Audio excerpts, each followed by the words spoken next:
Councillor Ms. Barbara Connolly, MLA, Councillor for Education.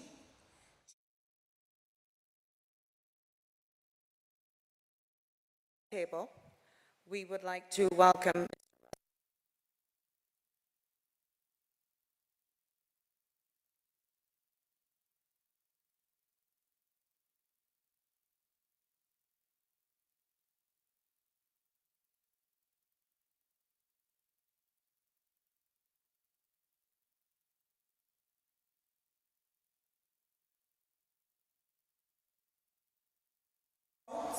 T.J. O'Sullivan, Director of Compliance, Royal Caribbean.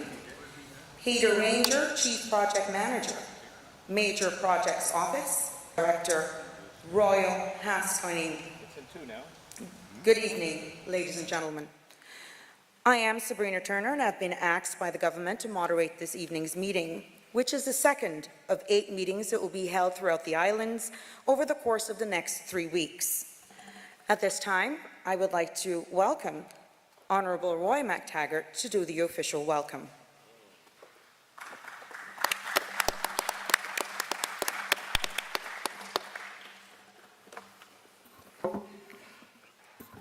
Thank you, Sabrina. Good evening, everyone.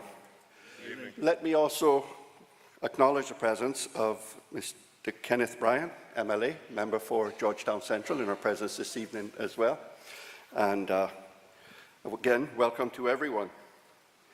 Thank you all for joining me, and members of the Legislative Assembly, Barbara Connolly for Georgetown South and David White for Georgetown West, for this cruise berthing and enhanced cargo port information gathering meeting.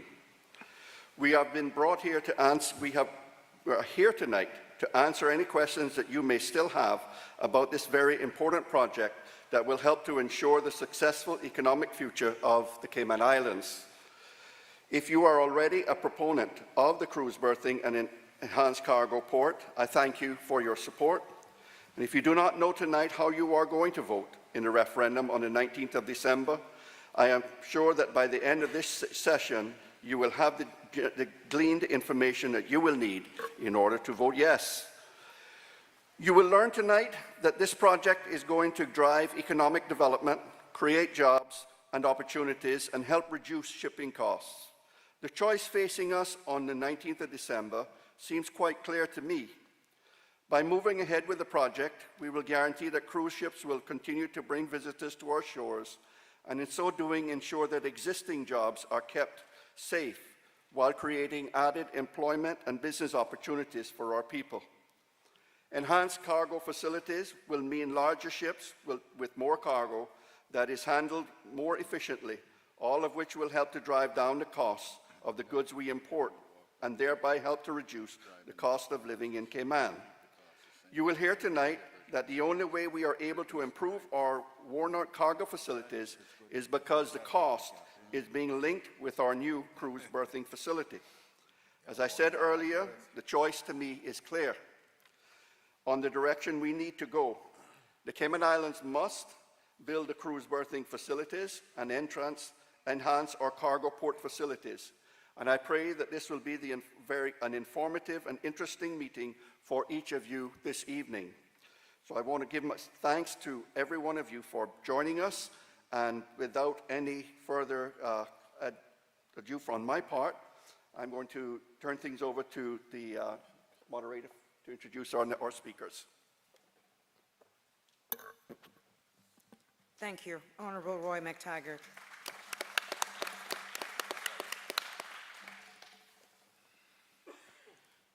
Now, as a matter of housekeeping, this evening meeting will comprise of video presentation, and you'll also be addressed by our Honourable Premier, our Honourable Mr. Moses Kirkernel, and a representative from Verdun Isle, Mr. Russell Benford, Vice President, as I introduced earlier.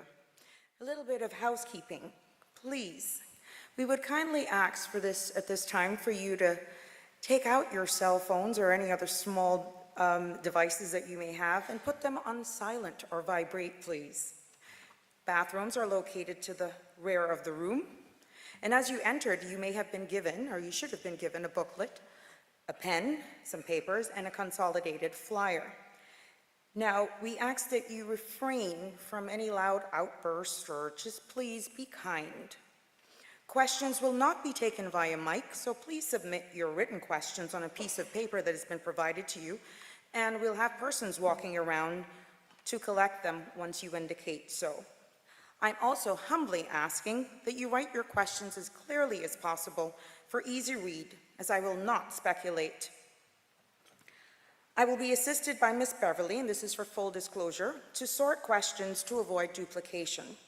Should we run out of time this evening, any questions not gotten tonight, responses, will be posted within our F&Q section on the website, which is supportertourism.com. And if you forget that, it's really on the pens. Now that all that is said and done, I'll invite our Honorable Premier to our podium to address you.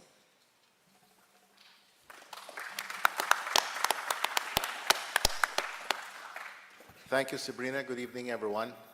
Thank you all for coming out. I'm very conscious that there are lots of questions that people have. We have quite a comprehensive presentation to make, and I truly want us to be able to utilize the time we have in the very best way to ensure that as many questions as possible get answered. So I'm not going to give a long spiel again. I think by now everyone must have heard what I have to say on this matter through one medium or the other. The one thing I do want to say, though, and repeat, is that but it's how we manage them that I think will make the difference between the way these sorts of things play out in other places as opposed to the way I hope they play out in Cayman. We are one country, one people, and the 19th of December will come and a vote will be taken and there'll be a result. And whatever the result, we all still have to live together and continue to make this country prosper and continue to be one of the best places in the world in which to live and raise our families and work and coexist. So, as I said before, an ugly tone has crept into the dialogue and the debate, particularly on the talk shows, and it's not good. So we are not all going to agree about this, but I believe we can disagree without being disagreeable or disrespectful to each other about the issue. Just because someone does not share your point of view doesn't mean they are a retard or sheep or stool pigeons or anything. Just because someone doesn't agree with you doesn't mean that they don't have any regard for the environment and so forth and so on. And I think the final thing I want to say is most of you would have seen or heard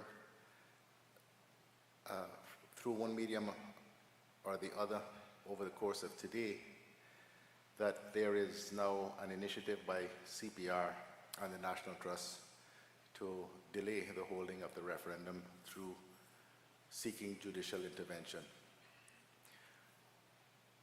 I think that is a terrible idea.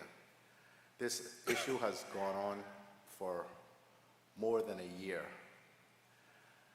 and it is time that we as a country decide whether it should go ahead, this project should go ahead or not. And it is, I believe, disingenuous to first collect the necessary signatures to trigger the holding of a referendum and to complain and to say that government is not going to, the concern is the government is not going to act quickly and are going to try to avoid holding a referendum. And then once the referendum is arranged, to seek to delay it further. That does not speak to me of a group who are seeking to find out what the people really want, done about the project, but simply to derail, share my view that we need to put this to bed, and the sooner the better. Whatever the outcome is, the government will respect that view, and we will move on. So I hope that everyone will benefit from the presentations this evening, and look forward to the question time. We're going to try to allow as much time as possible for questions. I hope we can get in maybe a good solid 2 hours of questions. If that many are submitted, I believe that that is the most efficient way to deal with questions. That is for them to be submitted in writing, so that you don't wind up with 1 or 2 people monopolizing the mic for ages, and you're not able to entertain and answer the questions of the majority of people. So with those few words, I'll sit down and look forward to the rest of the meeting. Thank you, Honourable Premier. I'll now invite Honourable Moses Kokernal to do his presentation.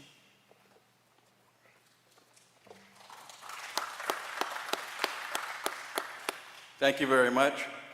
Very pleasant good evening to everyone. Thank you for coming out tonight. I just want to make a couple overarching statements and follow the Premier's lead of not taking too much time and leaving a lot of time for questions, because I think that's one of the most important things for tonight. But we have to clearly understand that the Progressive-led government and then the Unity government over the last 6.5 years feathered this responsibility. We take it extremely seriously. When I have been given constitutional responsibility for the Port Authority and for tourism, our goals were to create opportunity and build the country around tourism. We have another pillar, which is finance, and we have a very capable government and capable minister who is dealing with that. But from us, we clearly understood that there was an opportunity, and the opportunity needed to be seized upon. And if you think back and you look at the things that we've done in the last 6.5 years, after people talked about building an airport for 15 years, we built it. And now we're in the second phase of that airport, lengthening the runway and extending the apron. And the next trigger event puts it into a green field where you get your jet bridges and what the country needs. We also were able to look at opportunities for education through tourism and our Tourism Scholar Project and our hospitality school.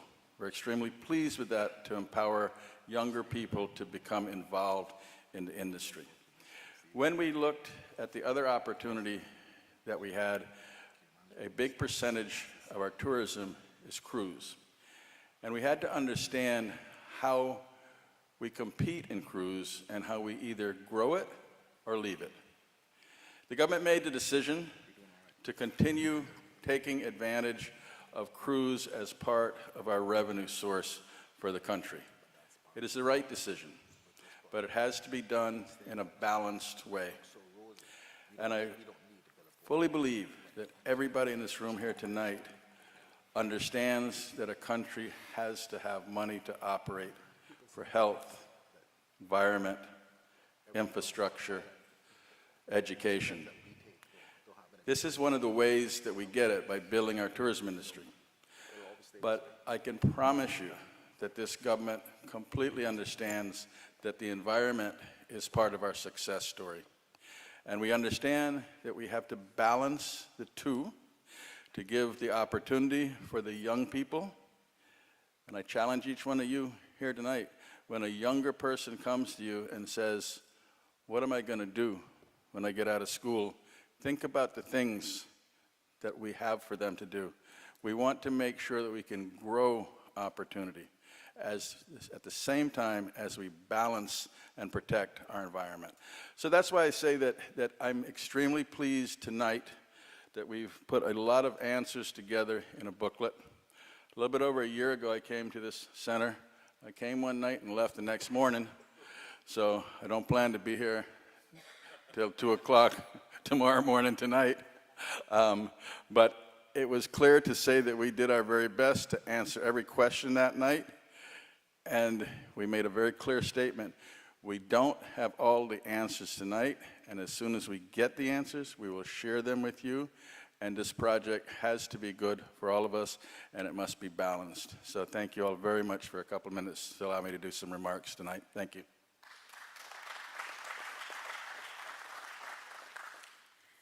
There will be a series of videos of everything that will be presented.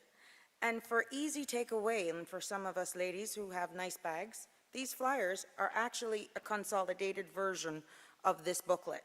So make sure you get yours, or pick up a few. And, you know, when those questions are asked, you're armed with the information. It's very relatable to everything that you will be seeing tonight. So if you have to go back and make reference to it, it's right there. I'll ask you to direct your attention right now to the screen. We will be showing a short cargo port video by Willem Jacobs. I've been at the port from 1995. All these vessels keep on getting bigger. We are having more and more actually containers coming in. If you look at the figures from back in 2010, we actually had about 22,000 TEUs coming in. And at the end of actually 2018, we were up at actually 30,000. So this is a fairly large increase in only 8 years. So if we continue with that same actually trend, another 8 years, we're going to be 35, 37% more. And we just do not have that space as it is now for us to keep on doing this within a single night. All of the actually increased volume, it is just not making it possible anymore.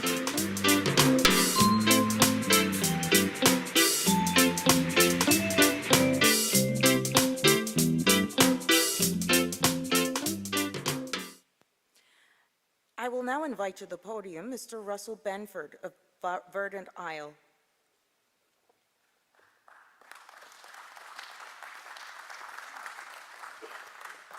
Good evening, everyone. Thank you very much for having us here, Honorable Premier, Deputy Premier, elected officials, and the residents. Thank you so much for having us here tonight. We're very excited to give this presentation. Before I get started with the presentation, if I could, we'd like to show you a brief video. Thank you.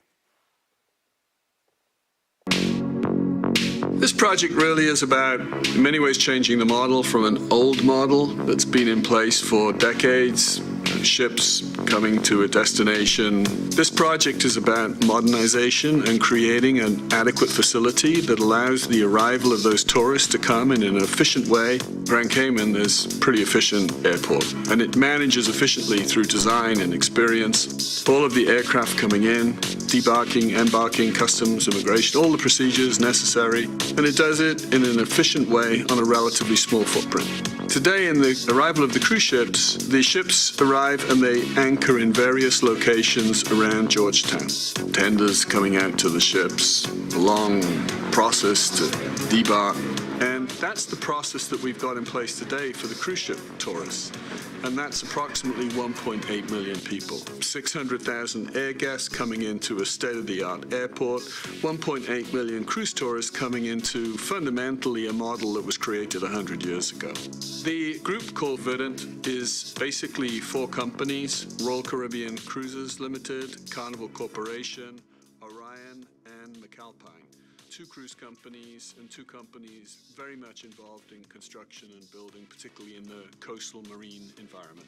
We believe the development of the cruise port facility will provide for additional economic impact opportunities by being alongside compared to tender operations. And 2, more importantly, we believe the direct economic impact by having additional cruise arrivals to Grand Cayman will be significant. Having an enhanced welcome center arrivals, having berthing alongside are key components that we believe provide us the capability in the interest that we have in working with Grand Cayman. Today, the larger ships can't go to Grand Cayman. It's just simply not possible to manage the volume of tourists that are on the large ships. So it's really the nature of that product attracts a much more affluent customer, and we think that very much aligns with Grand Cayman itself. The project was the idea to upgrade both the cruise facility and the cargo berthing in Georgetown, Grand Cayman. So we've been working with them to come up with the best design that basically increases the size of the cargo pier capacity, which is vitally important to the needs of the Cayman Islands. On the cruise side, in building 2 finger piers that are 4-berth Oasis capable, you are increasing the size of the ships that can come into Grand Cayman. The consortium takes on entirely the risk of the project. We are designing it, building it, executing against this contract, and we're funding and financing it, and all of the funding and financing is the responsibility of the consortium. So there's effectively zero risk, zero responsibility to the government of Grand Cayman or the people of Grand Cayman. You know, there's this whole conversation about it's going to cost people money. This is 100% financed by this consortium, and it's paid back through head tax collected by the cruise line. I think we're all 10 times the coral that we've removed to create the facility. We brought in a specialized team that has worked in Grand Cayman named Polaris. They've done a lot of coral restoration, including in Grand Cayman. The Grand Cayman results are 89% success rate since they've started. This is not a small project. It's going to take a number of months to move the corals. We have worked on several ship grounding cases here in Grand Cayman where we helped restore the reef. We feel like we're very qualified. We've worked on some really large projects, and we have skilled scientists, engineers, and frankly, artists, because it really involves all 3 of those aspects. It's not just a scientific endeavor. It's not an engineering endeavor. It's also an artistic endeavor. Our goal is to make a reef that looks like a reef, using all natural materials, with healthy corals that lay people and even scientists after a period of time could not tell the difference.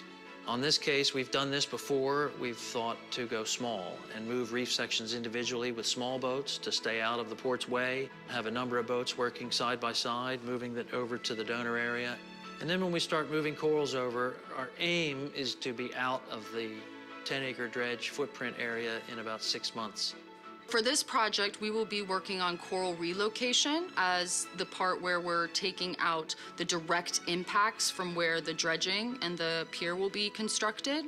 And then the other aspect, because we do know that there will be some loss due to coral relocation, we have decided to use this microfragmenting technique to increase overall coral cover within Grand Cayman. And we think that that will increase it by 10 times.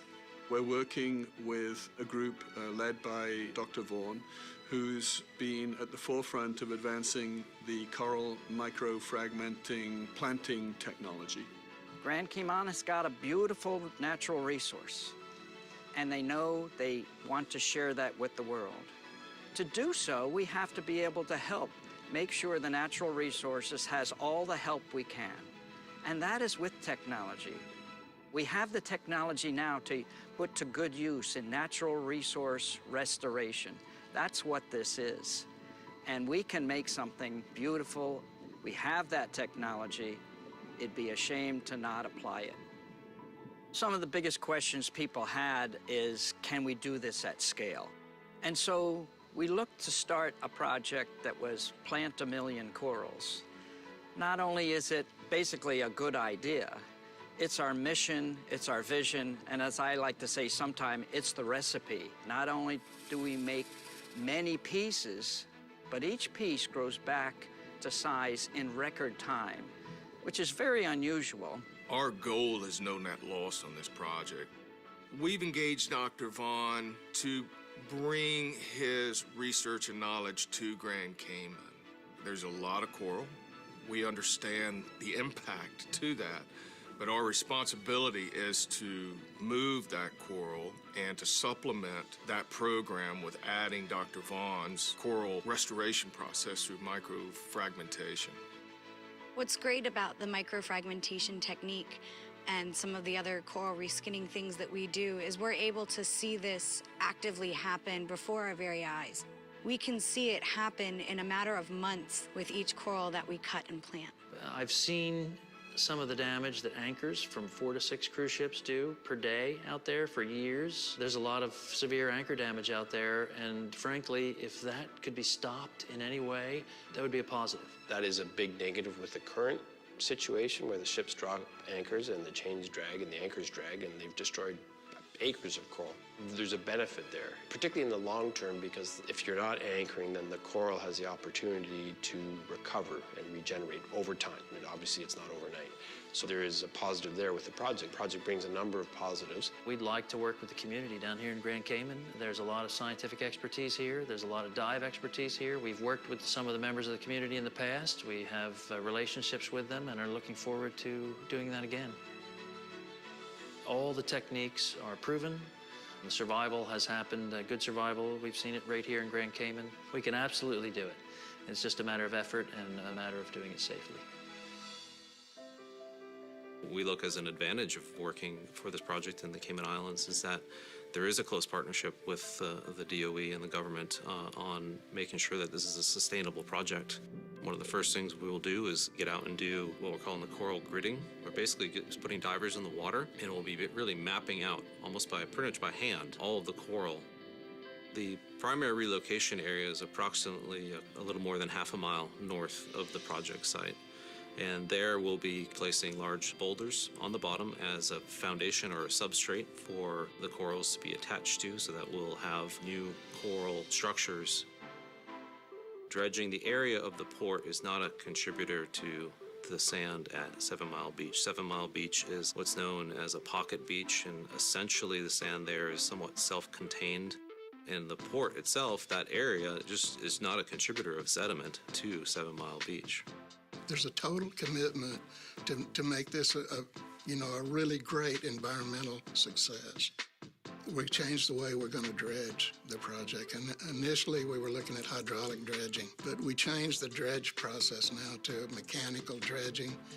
And we're going to have real-time sediment monitoring on the project. It's important that the pier is on pilings and not a filled structure extending from shore to allow waves and currents to move through the structure as if it's not even there.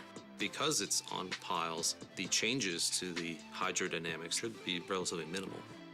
We are undertaking everything we can within the framework of the port infrastructure and the guest and arrival welcome center. And we need to work very closely with the government of the Cayman Islands and the broader community to ensure that as these master plan enhancements for broader Grand Cayman and the road works and so forth are taken into account, and ensuring that we can continue to deliver that experience as the port arrivals may grow over time. Our high season is the summer, from May through to October, and that's where we get higher paying customers and much higher yields. And it's extremely complementary with the Grand Cayman high season, which is in the winter. By allowing these ships to come into and berth in Grand Cayman, it effectively means that during the summer months, where today there's not a lot of tourists coming from the cruise ships, there will be more tourists coming from the cruise ships. Therefore, it's going to increase the number of tourists overall for the year, but on a daily basis, there will be no increase. We believe that this provides a great enhancement to the arrivals experience for our guests and crew, and allows us to continue to count on Grand Cayman well into the future as we explore and bring additional new large ships to this market. That really is the essence of this project, and that's why we're hopeful that the proposal to move ahead with the cruise pier is approved.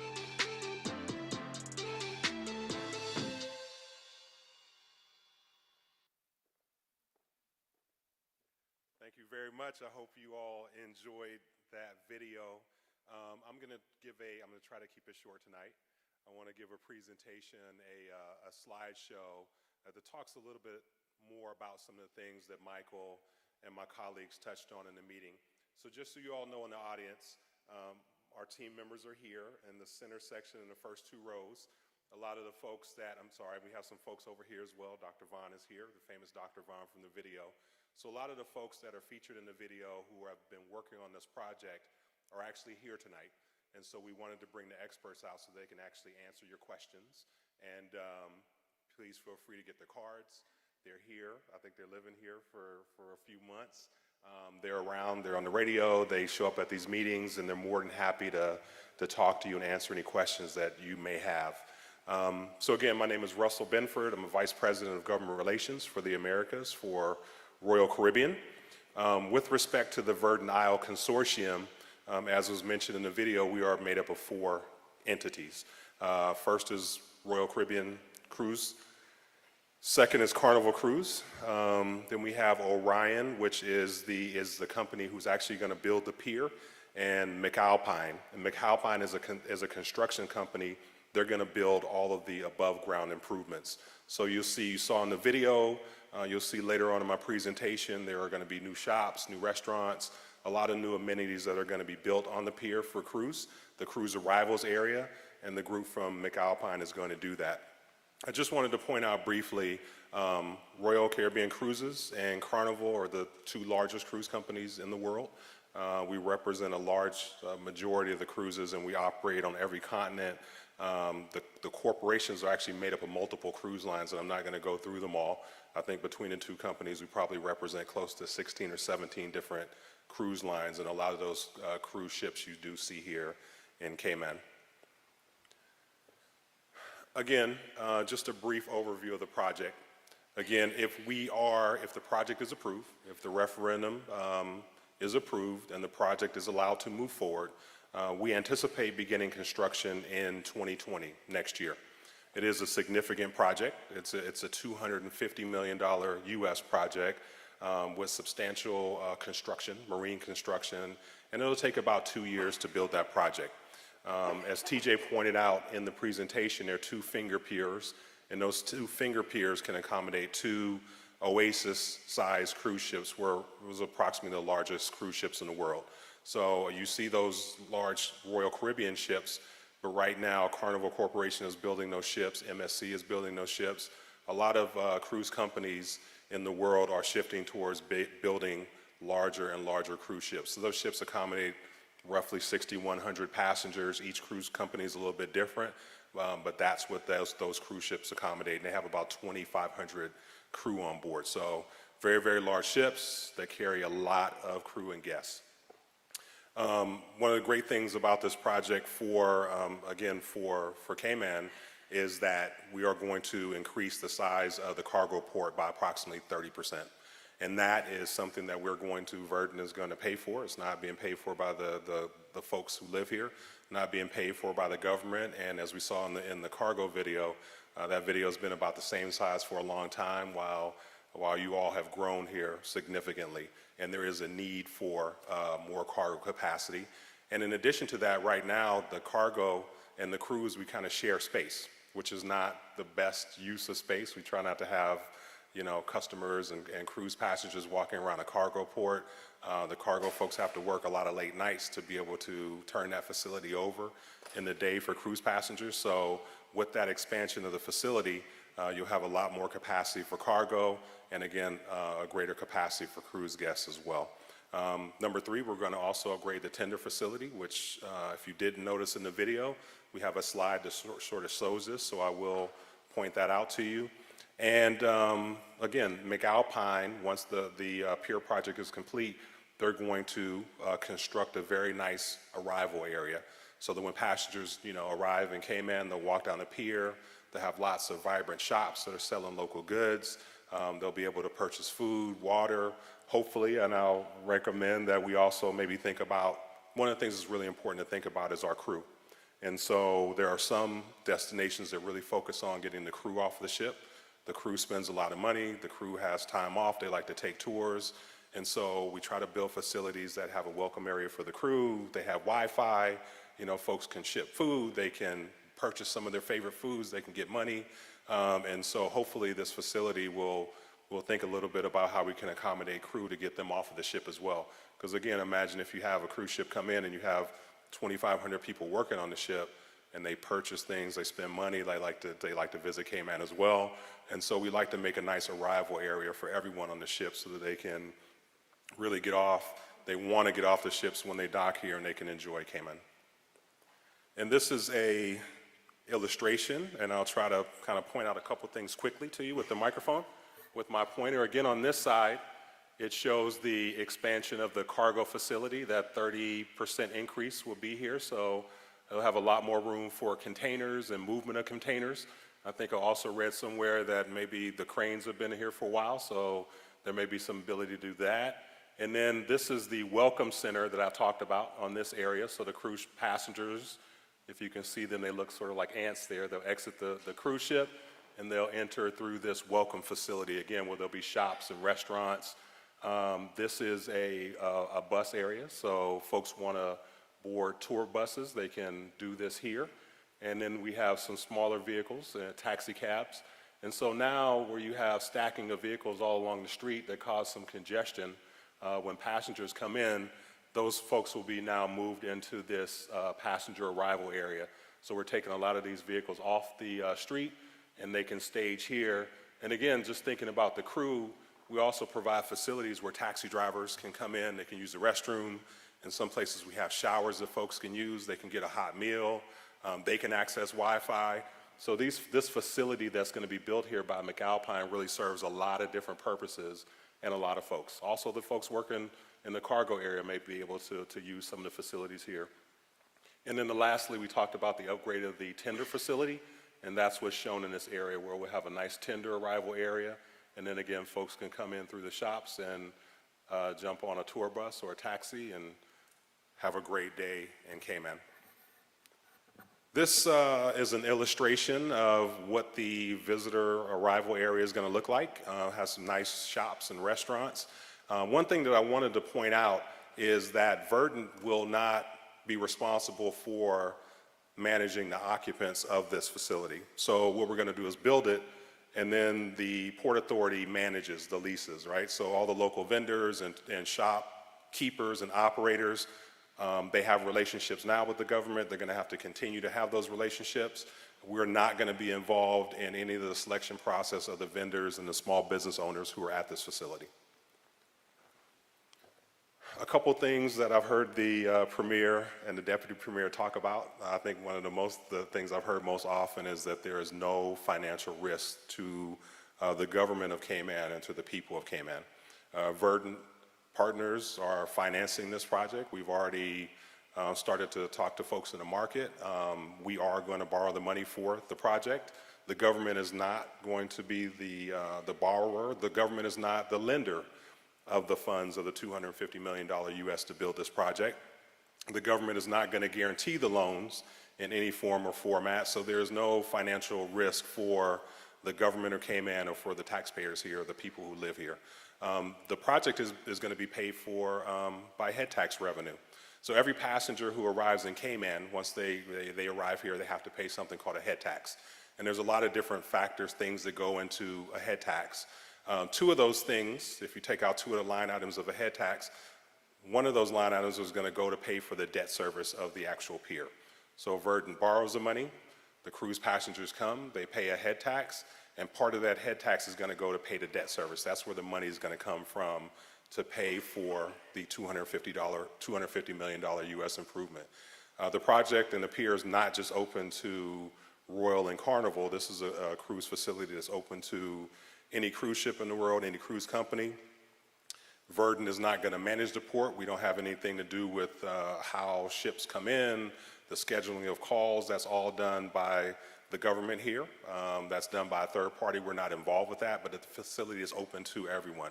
One of the other things to note that goes into that line item with the head taxes and the revenue that comes from the cruise passengers, and this is a very expensive line item, is actually the maintenance of the cruise facility. These facilities, as you can see from the illustration, are quite large. They are very large-scale commercial projects, and they take a lot of money to maintain. Sometimes we replace the lights. Somebody asked the question, what happens after, if God forbid, we're hit by a major storm and the pier is damaged? That's our responsibility to take care of. It's not up to the government. For the 25-year term of this debt service, we are responsible for the maintenance and the operation of this facility. So there's no financial risk to operations and maintenance on a daily basis. We pay for that no matter what happens. And then finally, and I think something that's really great, Premier, is that in 25 years, we turned the facility over to the people of Cayman, and it is your asset. So after the last debt service payment is made, after we make the last payment, we hand the keys of the port over, and it belongs to all of you to decide what you want to do with that in the future. So essentially, you have a $250 million facility that's going to be built. We have the opportunity to use a portion of it for 25 years, and Cargo uses another portion. And after that, we turn it over, and it belongs to Cayman. Verdant no longer will own that facility. As I spoke about just a few minutes ago, the Port Authority and the government of Cayman will run this facility. Clearly, obviously, the cargo operations will remain, as they are now. Customs, immigration, all the regulatory things that guests have to go through to actually come into the country will remain under the control of the government. And most importantly, the berthing fees, the preferences, the number of ships that come in, that's all up to the authorities that operate the port, not by Verdant, not by any of the partners, not by a single cruise line. And in fact, antitrust laws prohibit cruise companies from discussing future deployment. So we are actually prohibited to even talk about, how we're going to berth in 2 or 3 years. It's competitive, right? So you'll see around the world, we do joint venture on projects. We have a project we're working on in Seattle. They're all over the world, where you'll see us and Carnival partner to build facilities. But when it comes to how we deploy our ships and how we market, we compete like cats and dogs, right? So we work together on development projects, especially large-scale projects like this one. This is probably one of the largest ones that I've ever seen us do. So when you're talking about $200 million plus, a lot of times partners will come together to create a consortium to do this type of thing. So it's not unusual, and we are actually competing for several projects around the globe right now. In this case, we're partnering with Carnival. We have another project where we're partnering with MSC. There are lots of different cruise companies that will come together to create consortiums like Verdant for the purpose of a large-scale joint venture project. And again, as I stated earlier, the control of the retail facilities will remain with the government. They decide who gets to operate a shop. They decide what the rents are. Again, we just built the facility and we turn it over to the government. This is a nice rendering again of some of the cruise arrival area. So again, you'll see something that's really important is that nice shaded area that you can see above to try to give folks a nice cool area to walk through and lots of shops. And we just want to get folks, one of the most important things, and I don't think you really suffer from it a lot here, is, and some places talk about how do we get people off of the ship, right? So for the most part, most passengers, once they arrive in Cayman, will leave the ship and walk around, but you have a lot of folks who will stay on a ship. They may not want to get off. They may not be able to get around. We have multi-generational passengers. We have folks sometimes that they're just not able to take a tour that day or take a taxi, but they may, pull up to the pier. They'll see a great facility, and they may decide they want to get off and just do some shopping, try some local food here, use Wi-Fi. A lot of times, if anybody's cruised before, we put our cell phones on airplane mode because we don't want to, use the facilities. But then when you get to land, we turn the cell phones on, have a nice place where we can upload our pictures to Instagram, Facebook, talk to our friends and family about our trip. And this is so what we try to do is really build things that are inviting so that people can get off the ship. And what we know from surveying our guests is that when people get off the ship, they have a better overall experience. It's not our goal to keep people on a cruise ship 24 hours a day, 7 days a week while they're on the ship. We want folks to get off. We want people to enjoy Cayman. We want folks to shop. We want entrepreneurs to benefit from our business here. It is just a better overall experience for everyone when we get people off of the cruise ship. This is a rendering of the cargo port. Not really sure if it's a cargo port. It shows cargo containers and the cargo ships, but it is a lot larger area, and it'll be a nicer place to work for those people who work there. One of the things this is one of my favorite slides in this presentation, and it shows, and I'll talk about what the slide shows, but one of the things that the slide shows is that through public engagement, things change. We had an original concept and a site plan for this project that's shown, if you can see this, there's a red line that sort of goes around, and there's some purplish area here. And what that shows is the original dredge area for the port project. And these red lines here show the original location of the piers. And we've been here for several months, and we had a lot of conversation, a lot of feedback from the community about the impacts of this project, and we really went back to our experts and we challenged them to find a better way to do this, to have a smaller impact on what's going on under the water here, to be a little bit more thoughtful in terms of building something that is sustainable and is really responsive to the comments that we've gotten on these meetings. And we read the newspaper, we listen to the radio shows. And so as a result, our folks came back with a revised plan. So the purple area is no longer in the dredge pocket here. The green shows the area that's going to be dredged. This, I'll say, gray area is the existing pier port project. The light blue is fill, is going to be an enlarged port project. Remember the tender arrival areas here. Here are the cruise piers, the finger piers. Here's the cargo portion. And all of this dredge area that comes from here is going to be used as fill to create this new area of the port. And so in some projects around the world, when you see dredging, that material is actually taken off-site to build different things. Here, all of the material that's coming from the dredge basin is going to be used on this site as fill. So it won't be pumped into the ocean. It won't be used to create something else. We're not going to ship it to another country. It's actually going to remain here on site, which I think is a great thing. So thank you to everybody who's made the comments. We actually do listen, and we're trying to make improvements as we go.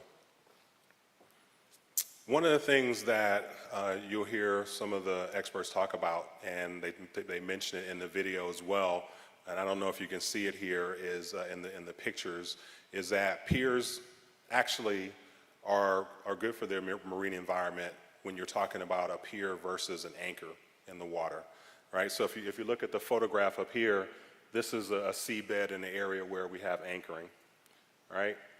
Can you imagine a large steel hook that's really just going back and forth in steel chains underwater for 10, 20 years? There's no chance of having any type of sea life here or coral. Those anchors and those chains are going to destroy it. But once you have a pier, the ships tie up to the pier. So you have significantly less anchoring, and you have an opportunity for sea life to grow. So Dr. Vaughn is going to plant a bunch of coral, but you'll also see some of the natural coral and seabed life sort of come back after those anchors stop sort of destroying the seabed.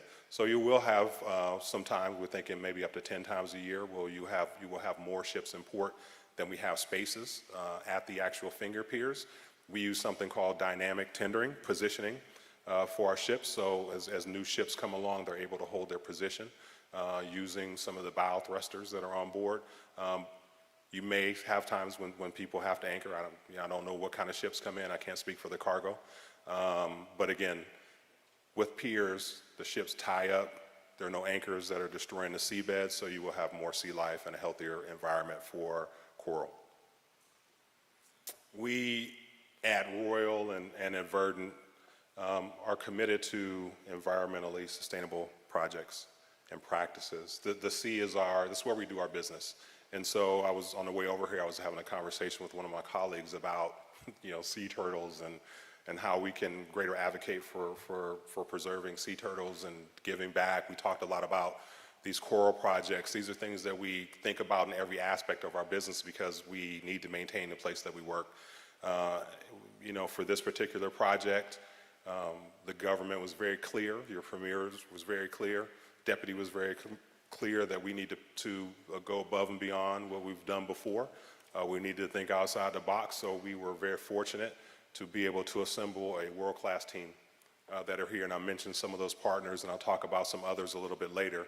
But the Coral Relocation and Restoration Project has really been fascinating for all of us, and I think that's really going to be a game changer, not just for this project. I mean, you've already had this here.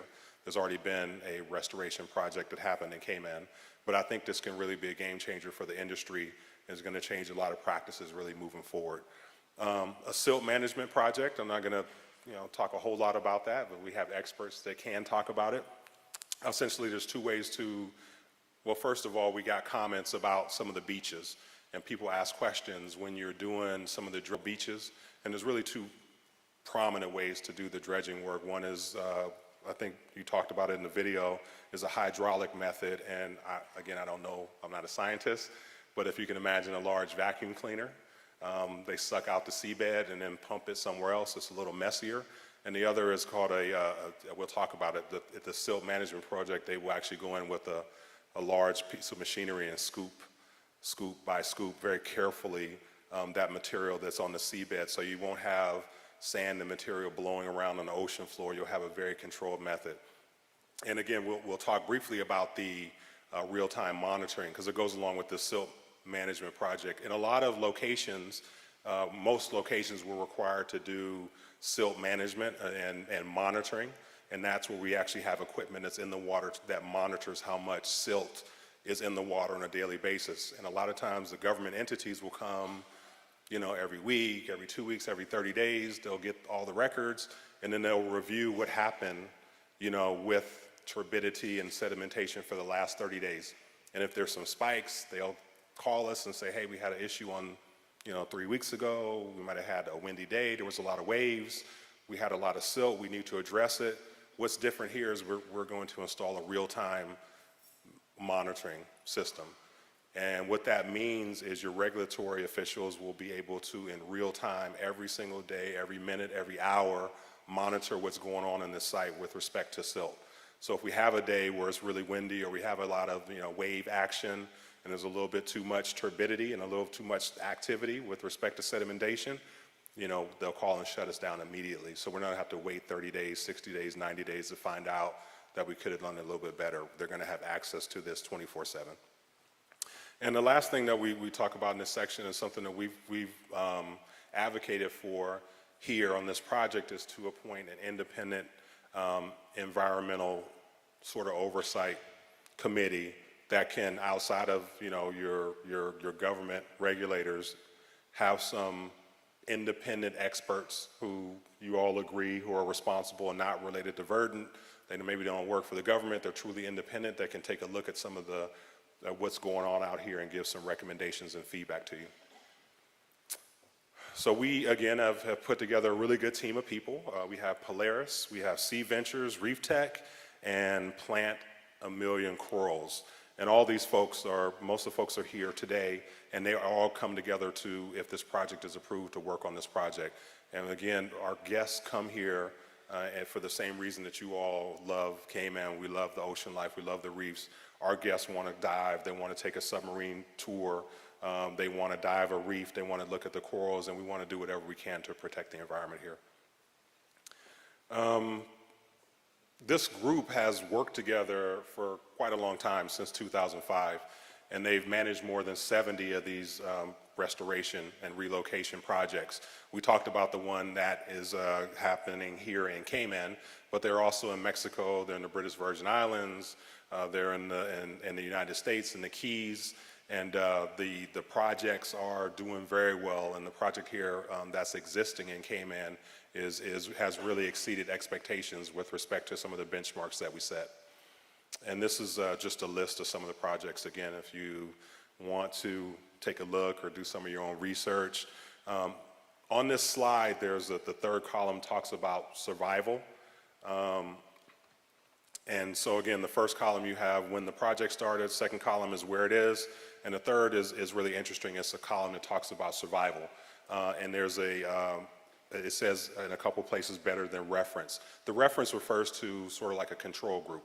So we compare the restoration and relocation projects to an existing coral bed, and we monitor the growth and the health of the existing seabed, coral bed, versus a project that this group has done. And in a lot of places, you'll see it says in Hawaii, better than the reference group, similar to in Qatar, 87%, Grand Cayman, well over 80%, and in Mexico and Puerto Rico, they're ongoing monitoring. So what this means is these projects have been successfully installed, they've been planted successfully, and the corals are very healthy and they're growing quickly. Dr. David Vaughn is here. Dr. Vaughn, you want to just stand up real quick? Just want to introduce Dr. David Vaughn with the Plant a Million Corals Project. Thank you for being here, Dr. Vaughn. He was in the video. And it's interesting, on the way over, I was just asking, I just find Dr. Vaughn to be really interesting. I was asking him about here in Cayman. So his passion for doing this work started here. And you can rest assured that he's going to hold us accountable for what happens, here with this project. But he, has really pioneered something called microfragmenting technology. And you saw in the video where they had the little saws that they were putting coral through to cut to pieces. Well, Dr. Vaughn told me the first time that happened, he actually just broke a piece of coral by accident, and he planted it and discovered that it just grew a lot more rapidly than some of the control species that he had. So with further research, he came up with this technology or this system of microfragmenting that has been just incredible. In addition to the speed at which the coral grows, Dr. Vaughn has been able to do this with over 20 species of coral. So in a lot of places where you see coral relocation and restoration, you'll see maybe one species of a very common coral. Dr. Vaughn is able to do this with over 20 species of coral, which means you will have a very diverse seabed, a very diverse coral beds that'll be great habitats for wildlife, and it'll be very healthy because of the diversity. As we have to relocate and the coral beds throughout this project, one of the things that we've committed to is to plant and relocate 10 times more coral than we disturb, right? And I think that's significant in that we're not just going to replace on a one-for-one. For every single square foot that we impact, we're gonna do 10 times that worth of relocation and restoration. Dr. Vaughn, one of the things he talked about is if this project is successful, he wants to have a demonstration lab in that, maybe in the customer and arrivals area or somewhere where we have a lot of public. So again, that we can have an opportunity to educate the public about coral restoration projects, and also be a really nice place for our students to come and take a tour and learn about what he's doing. And maybe we can get some young Dr. Vaughns introduced to this technology, and they can fall in love with coral just like he has. I thought this slide was interesting when I saw this, and I'll sort of point out what we're seeing here. Again, it's fascinating. So once Dr. Vaughn, starts to plant the corals, this is what they look like in about 6 months. So these are very small. There's 9 of them here, but they do grow rapidly. After 6 months. Then, as we talked about in the video, once they place the boulders on the seabed, Dr. Vaughn and his team will attach the coral to a large piece of cement. So these pieces grew from that to that within 6 months. This boulder with the 3, 6, 8 pieces of coral, after 1 to 2 years, will grow into a full coral head in 1 to 2 years. And I think the thing that was most fascinating about this slide was that this can take between 25 and 75 years to grow to this size in the wild, but Dr. Vaughn and his team have found a way to be able to do this in 1 to 2 years, which I think is fascinating. So when we talk about the relocation and restoration, it'll happen very quickly. In the 25 years that we want to be a part of the project, and we're going to have, we would like to have the demonstration facility there for a long time, but you will see the coral relocated, and it'll start to grow very quickly. But for the 10 times the amount that we're going to impact, it's going to take us a while to do that, but you'll start to see the results very, very quickly. And this coral is very healthy, again, from the studies that we've seen. This is a reef in Cancun. I cannot pronounce that, so I will not even try, but it is a reef in Cancun after a significant storm, and you can see the amount of damage to the seabed. This is the Cancun project, the restoration project, just a few years after planting this technique. That's what that seabed looks like now. So this is a before, and this is an after picture. You see a very healthy and a very vibrant and diverse coral that's here in Cancun. We talked a bit about the silt management project. I'm not going to go into that again. David gets very excited, so if anybody has detailed questions about silt management, we can talk to David. But again, none of the spoil from this is going to go offshore. We're not taking it to another country. We're not going to place it on the island. It's going to be used for fill on the site. And then the real-time monitoring will be something that'll be live 24/7. And the regulatory agencies are going to continue to monitor that throughout the program. This slide talks a little about the beach erosion impact study from the 2015 EIA. And if anybody wants to know a little bit more about that, we can go into that a little bit later, but it just kind of shows the location of the beaches, and there is an EIA study that was done in 2015 that said this project would not impact 7 Mile Beach. This is a really interesting slide. So what this shows, and a lot of folks think when we build piers for a cruise ship, it's a solid piece of concrete. It actually is not. You'll see in this picture, a series of piles that are going to be underwater here. They drive the piles into the seabed.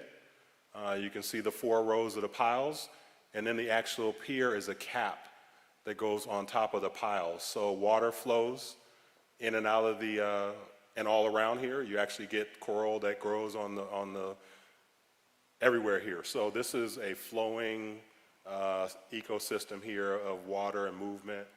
It is not a solid piece of concrete, so the pier is really just a cap on top of the piles.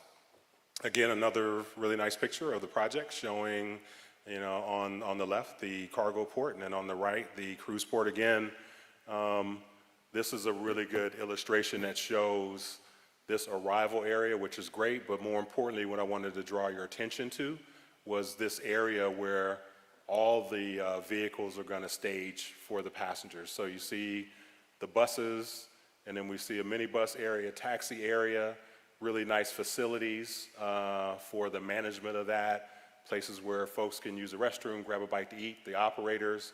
You'll see the tender operators again, the tender here again. And so again, this traffic comes off of the street. These buses, these minibuses, these cars and taxis come off of the street. It relieves congestion, and you have a nice contained area for your cruise passengers. The economic impact of this project is significant, and if anybody has picked up a pamphlet, it goes into great detail about that. 200 plus construction jobs, hopefully by 2020 if the project is improved, really important.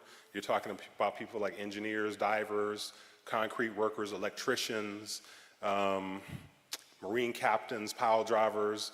Those are hundreds of skilled, high-paying jobs that will come along with this project. By 2022, we're projecting an increase of over 500 tourism sector jobs because of the increase in the capacity and the number of cruise guests that will visit Cayman. And plenty of opportunities for, when you see these types of projects and this increase, the opportunity that's really important is for local entrepreneurs. How do we connect local entrepreneurs, small business owners, mid to large business owners that are located here in Cayman? How do we connect them to this project, and how does this project economically benefit you? And that's something that we're dedicated to working to the government on. We've talked some about the increase in cruise passengers, and I know there's been some questions about that.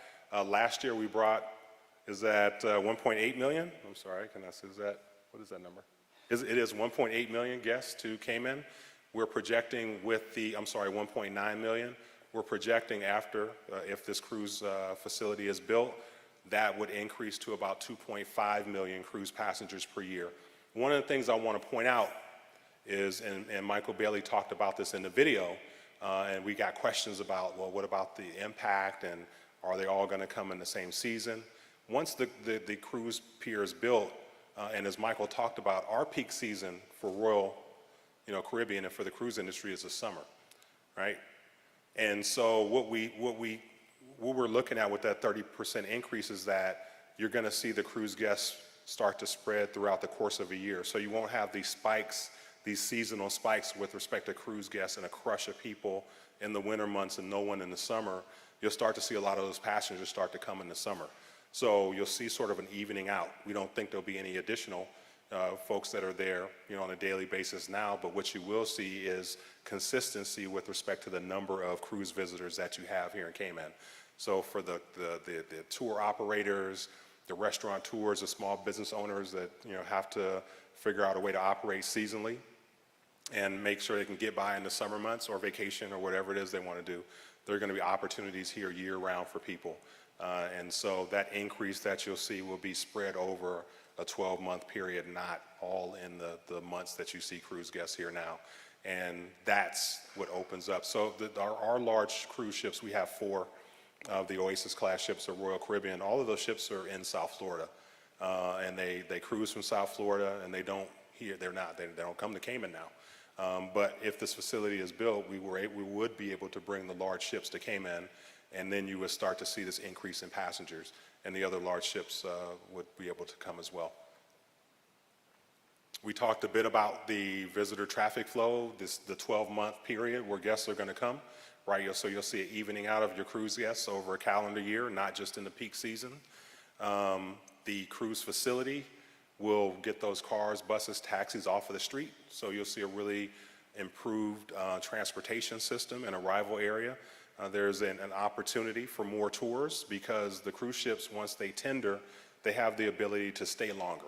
So if anybody's familiar with a tender operation, it takes a couple hours to tender folks into a destination and a couple hours to tender off. With the Oasis class ships, and when we have piers that are built to accommodate those ships, we can get people on and off the ships very quickly. So those hours that are spent tendering are hours that people spend here on land. They get off the ships quickly. They can spend more time doing things around Cayman, shopping, eating at restaurants. And in some places that have reached out, we've actually had the opportunity to keep the ships later. We have a project that's going on now in another Caribbean country where they started a Friday night program of local vendors and food vendors. They got Junkanoo, live bands, live music. And so we started to keep our ships there later because they do pull up to port. So we're able to keep those folks there quite late, in some cases up to 11 o'clock at night.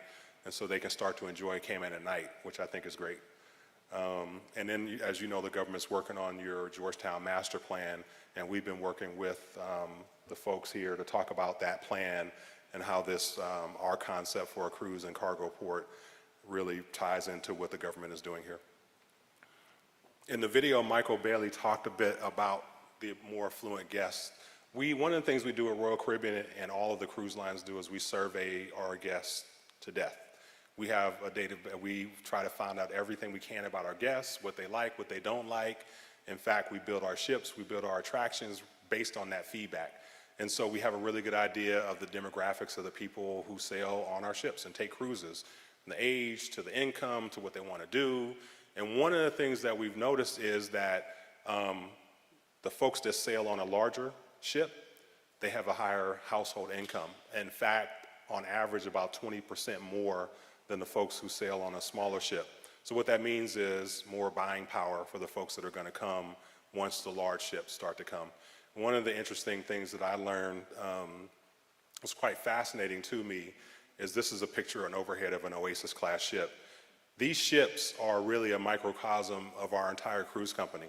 So we have, if you think about it, we're Celebrity, Royal Caribbean Corporation. We Celebrity, we have Azamara, Silver Sea. These are all different cruise companies that have wildly different price points for the cruises, right? Silver Sea is a really high-end cruise, very expensive. Azamara is as well. On an Oasis class ship, we have just as many suites on an Oasis class ship as there are cabins on a small Azamara ship. The folks who sail on Azamara and Silver Sea, when they want to go on a vacation with their children and their grandchildren, they'll book a suite on one of these ships. So what I'm saying, in long story short, you'll have the same buying power on a large Oasis class ship as you'll see on a smaller high-end boutique cruise ship, because those folks are very brand loyal, right? So a lot of people that do sail Celebrity and Silver Sea, they want to stay with Royal. Same thing with Carnival. They typically will sail with Carnival. But on the large ships, you'll see quite an interesting mix of price points. I mean, I don't know, Tracy, if I can say, some of these are really, the suites can go for a tremendous amount of money, and they're constantly booked. And those are the same people that are going to be coming here if we can, get this project done. And so when I look at an Oasis class ship, I look at a large ship that's made up of multiple brands multiple price points, multiple people. There's all kinds of people on these ships, and every time a new cruise ship comes out, it's the highest premium. The ships book immediately. It's a really interesting experience to be on one of these ships. But I do want to point out the reason that the number one reason people book cruises is not because they want to be on a really nice cruise ship. The number one thing that they think about and look at is a destination first. So this is not possible without Cayman. The two things work together. People decide that they want to come to Cayman, and then they decide when they can go on vacation, when they can get the time off of work. Again, we talked about our peak season is the summer, so the kids are going to be out of school. So again, the grandparents can get with the parents, take the grandkids, get on this Oasis class ship, come to Cayman, and that's how they book their vacations. And after they pick destination and time, then they'll pick their cruise company that they want to sail with. And there's a huge loyalty following as well. So most of the folks who sail with Royal are going to sail again. Same thing with our competitors. The economic impact right now, this is based on a recent study in 2018. The cruise impact to Cayman is about $240 million per year. What our studies show is that after this project is constructed, if this project is constructed, by 2023 and every year thereafter, that would increase to about $340 million per year. So after the cruise port is built and paid for by us and at no cost to Cayman, you'll see a plus $100 million economic impact to the country every single year from cruise. So where do we go from here? Well, as you all know, there's a very important referendum that's coming up, and that's why you are all here. That's why we're here. And so if the project is approved, we have a lot of work to do, right? We are nowhere close to where we need to be. We got a ton of work to do. Your Premier and Deputy Premier have been negotiating very hard, and they have a great project here that we are paying for, but there's a lot more work to do. We need to drill down on the contracts. There's a lot more environmental work to be done. It has to go back before cabinet. So, if the referendum is approved, the next day construction does not start. There's a lot more work for us to do and to go through with the various ministries and appointed officials in the government to get us to final approval. But we like to get to work, and we like to start in 2020. So just to wrap up, again, we feel like this is, our partners at Verdant feel like this is a win-win partnership. There's no financial risk to the government of Cayman. We are committed to an environmentally sustainable project, and we put together a team that reflects that.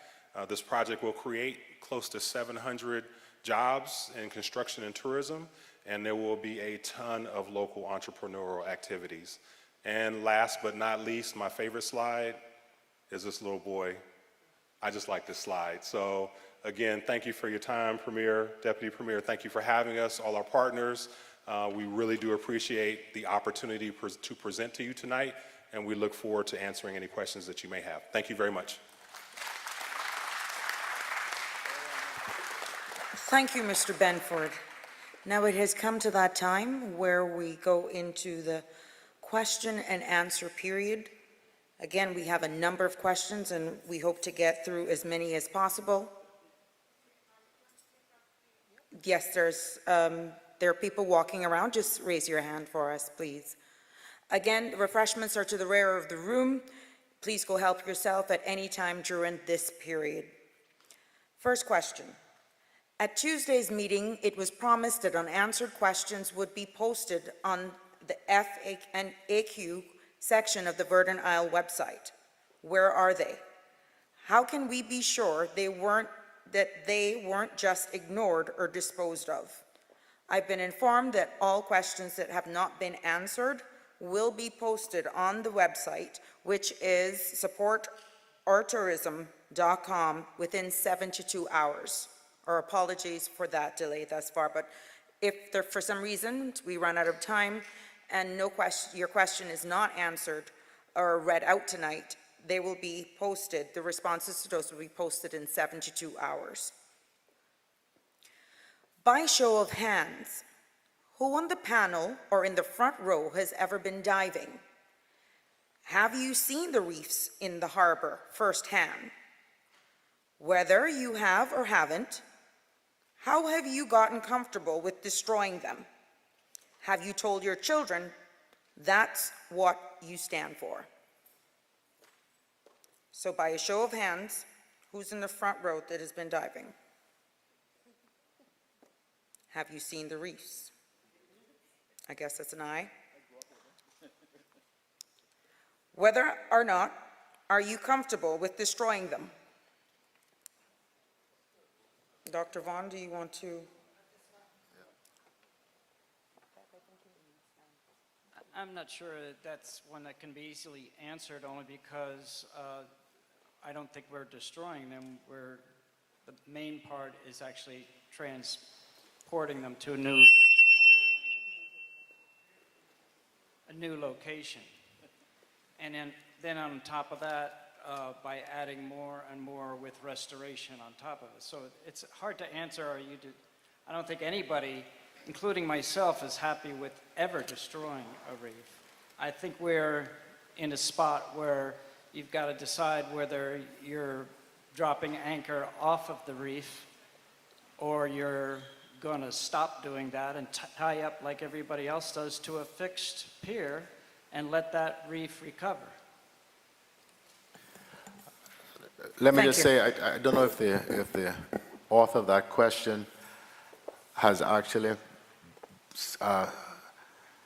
been snorkeling, even snorkeling out there, and observed the massive amount of damage that has been occurring over the course of the last 40 plus years as the ships anchored out there, because I have. There is no question that there's going to be some sacrifice of living coral to do this project. We've acknowledged that. We've gone through the ways in which that is to be mitigated. But once that is done, once the piers are done, we will cease to have the assault on the rest of Georgetown Harbor by the daily anchoring of cruise vessels, which has been going on now for nigh on 50 years, since about 1976, when the C word first started to come here, for those of you old enough to remember that, which I do. We've had massive amount of damage. We had cruise ships run aground. Anybody remember Rhapsody on the Rocks? Mm-hmm. Plus many other instances when there has been massive damage to the seabed. So, as I say, we acknowledge there is going to be some level of environmental sacrifice to create this project. We're working to mitigate it, but once the piers are built, anchoring ceases. That should be something all of us would welcome. If the port gets built, what other ports will be dropped from itineraries of large ships to add us back to the mix?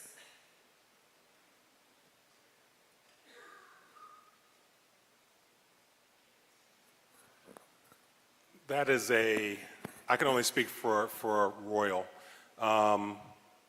So over the next decade, there are a huge number of ships on order. So the cruise market, our deployment, the cruise ships is not a status quo. We will have more ships next year. We'll have more cruise ships the year after.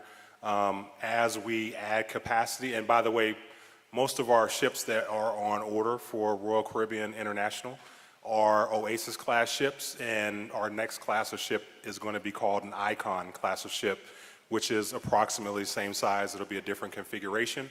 But our order book for the next decade, almost every year you'll see a new Oasis class ship. So as we grow as a company and we think about, a new cruise ship that's being purchased by the company, the question is, where is the new ship going to go? By the time this cruise port is finished, if built, we will have more ships than we have today. And the question is, when that ship is put into the rotation, where is it going to go? Is it going to come to Cayman, or is it going to go somewhere else? So that's, we sort of it's hard to talk about the cruise ship deployment in terms of moving a ship today. It's really talking about in 2022, what ships are we going to have in our inventory? Where are they going to be? The Caribbean accounts for 50% of the cruise market globally. The cruise industry is growing by leaps and bounds. I mean, just a tremendous amount of growth. If you look at the large cruise companies, you'll have new entries from MSC. You got Virgin coming in. We have Ritz-Carlton. And so as there are more ships in the market and that want to all home port and be based in the Caribbean, our question is, once they come, where are we going to deploy the ships? And quite frankly, you know, we'd like to send them on itineraries that include Cayman, but unfortunately for us, we do not tender our large ships. So it's an opportunity lost, I believe, if the cruise port is not built. What's to stop the cruise lines from dropping us from itineraries when we refuse to build water parks, erect cocktail bars at Stingray City, or create various other experiences for tourists? I think the reason that we took so long to negotiate the deal itself, the cruise lines that are involved, the two largest cruise lines in the world that give us 80% of our business, are putting up $200 million. I think it's going to be very difficult for them to take us off their itinerary when the only way they're going to get repaid $200 million is to actually bring passengers here and use the head count money to repay themselves. Have you considered how the air quality that we breathe will be affected? Respiratory problems that will cause for us and our children.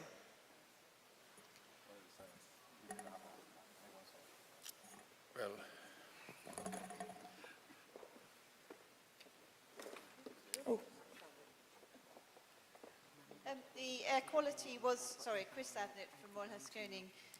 The air quality was looked at as part of the environmental statement that was prepared in 2015 for the original scheme. And that looked at air quality and looked at the efficiency of the vessels, but the efficiency is always increasing of these vessels. And air quality will also be looked at in the scoping study that's being undertaken at the moment. So that will look at the changes between what was looked at in 2015 and the new layout of air quality. Can you estimate the environmental fines paid by Carnival and Royal Caribbean in the last 5 years, or even 10? What is planned to stop destroying the planet amid all this celebrated growth?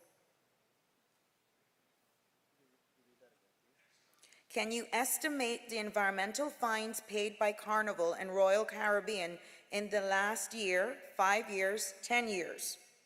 What is the plan to stop destroying the planet amid all this celebrated growth? Certainly as you know, I work for Royal Caribbean, so I can't speak for Carnival Corp. Royal is very committed to the environment. We've been extremely committed to sustainability.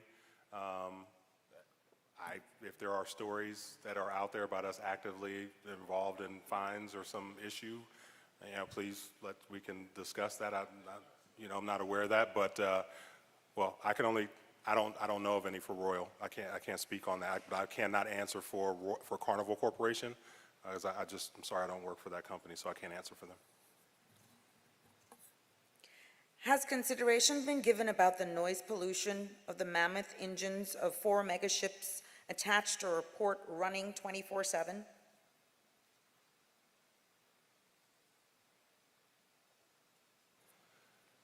If I could, typically the ships are, when a ship comes into port and actually ties up at a pier, we go to minimal engine operations. So on a large ship, you could have, and when it comes in, they could be running 2 to 3 engines.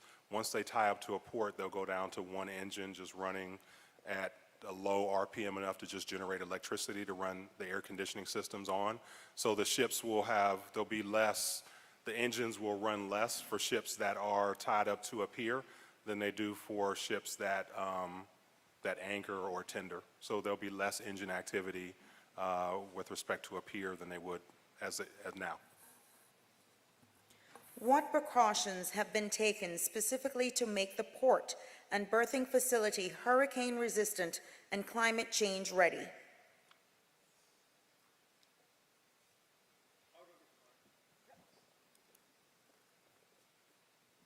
Hey everyone, I'm Barry Loudermilk with Orion Marine Group. So Orion Marine Group represents both the construction side as well as the engineering and design side. So the pier itself is rated at a Hurricane 5. So all of our design, all of our pile depths, all of our planks are all wind rated and water rated at Hurricane 5. I actually got to witness a video that Orion had built a pier just north, what would that be, northeast of here, that was completely underwater in a major hurricane, and it's still there today. I'm not saying it was because Orion built it, but it was engineered well by our engineering company and other engineering companies too. So hopefully that answers your question.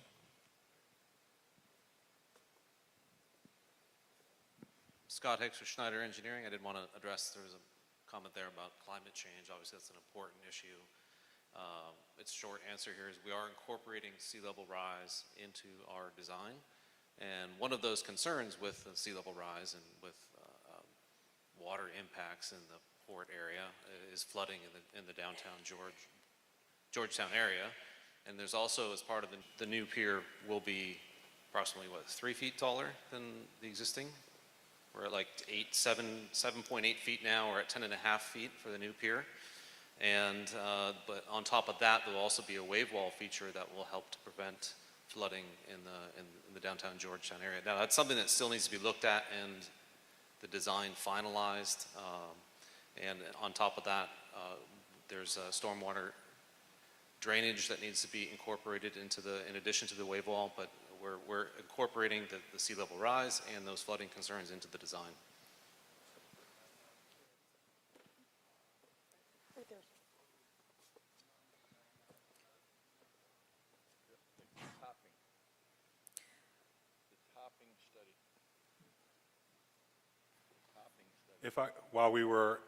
Just to add to that, our most recent pier project we built was in the Bahamas, and unfortunately we all know what happened this year in the Bahamas with respect to Hurricane Dorian.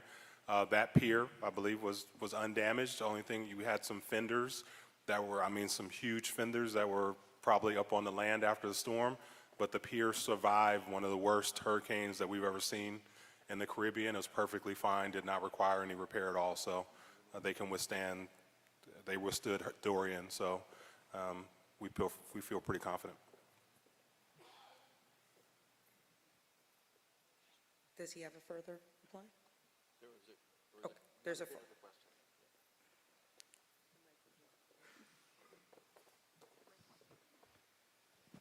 Hi, everyone. Hello. Yeah, hello, Pete Ranger, Public Works. So we got a questionnaire about the wave impact study. So this design has developed quite a lot since we originally put the tender out. And one of the main things was originally we're going to dredge into Hawkseye Bay to be able to give the capacity for the cargo yard. A wave impact study was done, and that showed that it was going to give potentially positive wave impacts, or at least the same. So in the event, we stopped going ahead with that dredge in Hawkseye Bay, which is why the cargo pier is now going further out. And in terms of the levels that Scott was talking about, Harbour Drive sits at about 3.2 metres high. Yeah. The existing cargo yard's at 2.4. So the new pier is the same height as Harbour Drive, and also the same height, as we said the other night, as most homes on island. So wave walls plus no dredging in Hawkseye Bay. Okay. Who takes responsibility if the passenger numbers is not enough to pay back at 25 years?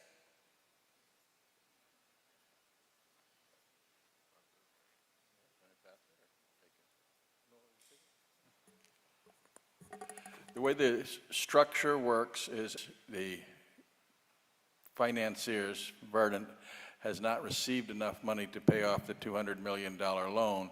Then the option negotiation is to extend the period of time to where it would be paid off without any type, did have some type of hurricane disaster, as we've seen in the region, that we had a spell of a couple of years where the cruise passengers didn't come and the debt service wasn't met, there wouldn't be a burden on government itself.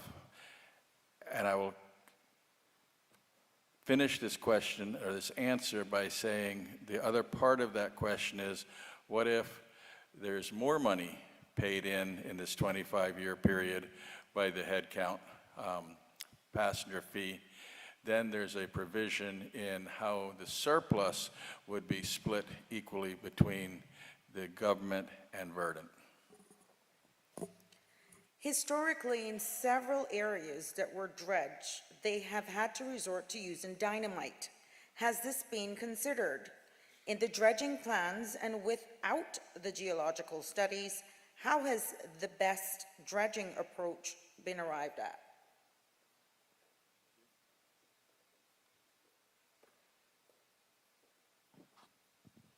So through our design process, we looked at two, first of all, blasting, as we would call it, using dynamite. That is not considered on this project.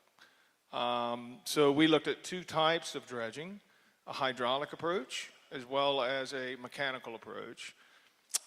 Because of the sensitive nature of working in the environment close to the coral and dealing with a small landmass to discharge the material, we chose to go with the mechanical route. And the reason for that is, in a hydraulic situation, you got to have a lot of land mass to displace the water. Because in a hydraulic situation, you're dredging with a hydraulic dredge, it's using a lot of water to pull all the material out and put it up on land or back in the ocean. One key figure about the dredging here is there is no offshore disposal. That's a very important fact because some of the models that you guys have seen show a lot of turbidity and plume resonated from that, so we're not doing any offshore disposal. What if the forecasted 600,000 in additional arrivals don't come to fruition? This could be caused by economic recession, public awareness of negative environmental impact, scheduling that conflicts with the proposed cap of 23 to 25,000 passengers per day, or the fact that we've gone and destroyed our own reefs to attract them. The math only works with 600,000. Who covers that shortfall? I think I answered the question before. The shortfall would be the length of the repayment for the project itself. So the example is that if it wasn't repaid in the period of time, the time to repay it would be extended under the contract agreement. What happens to cargo and to existing businesses while the dock, Harborfront, and Georgetown area are turned into a massive building site? How do we go about day-to-day business then?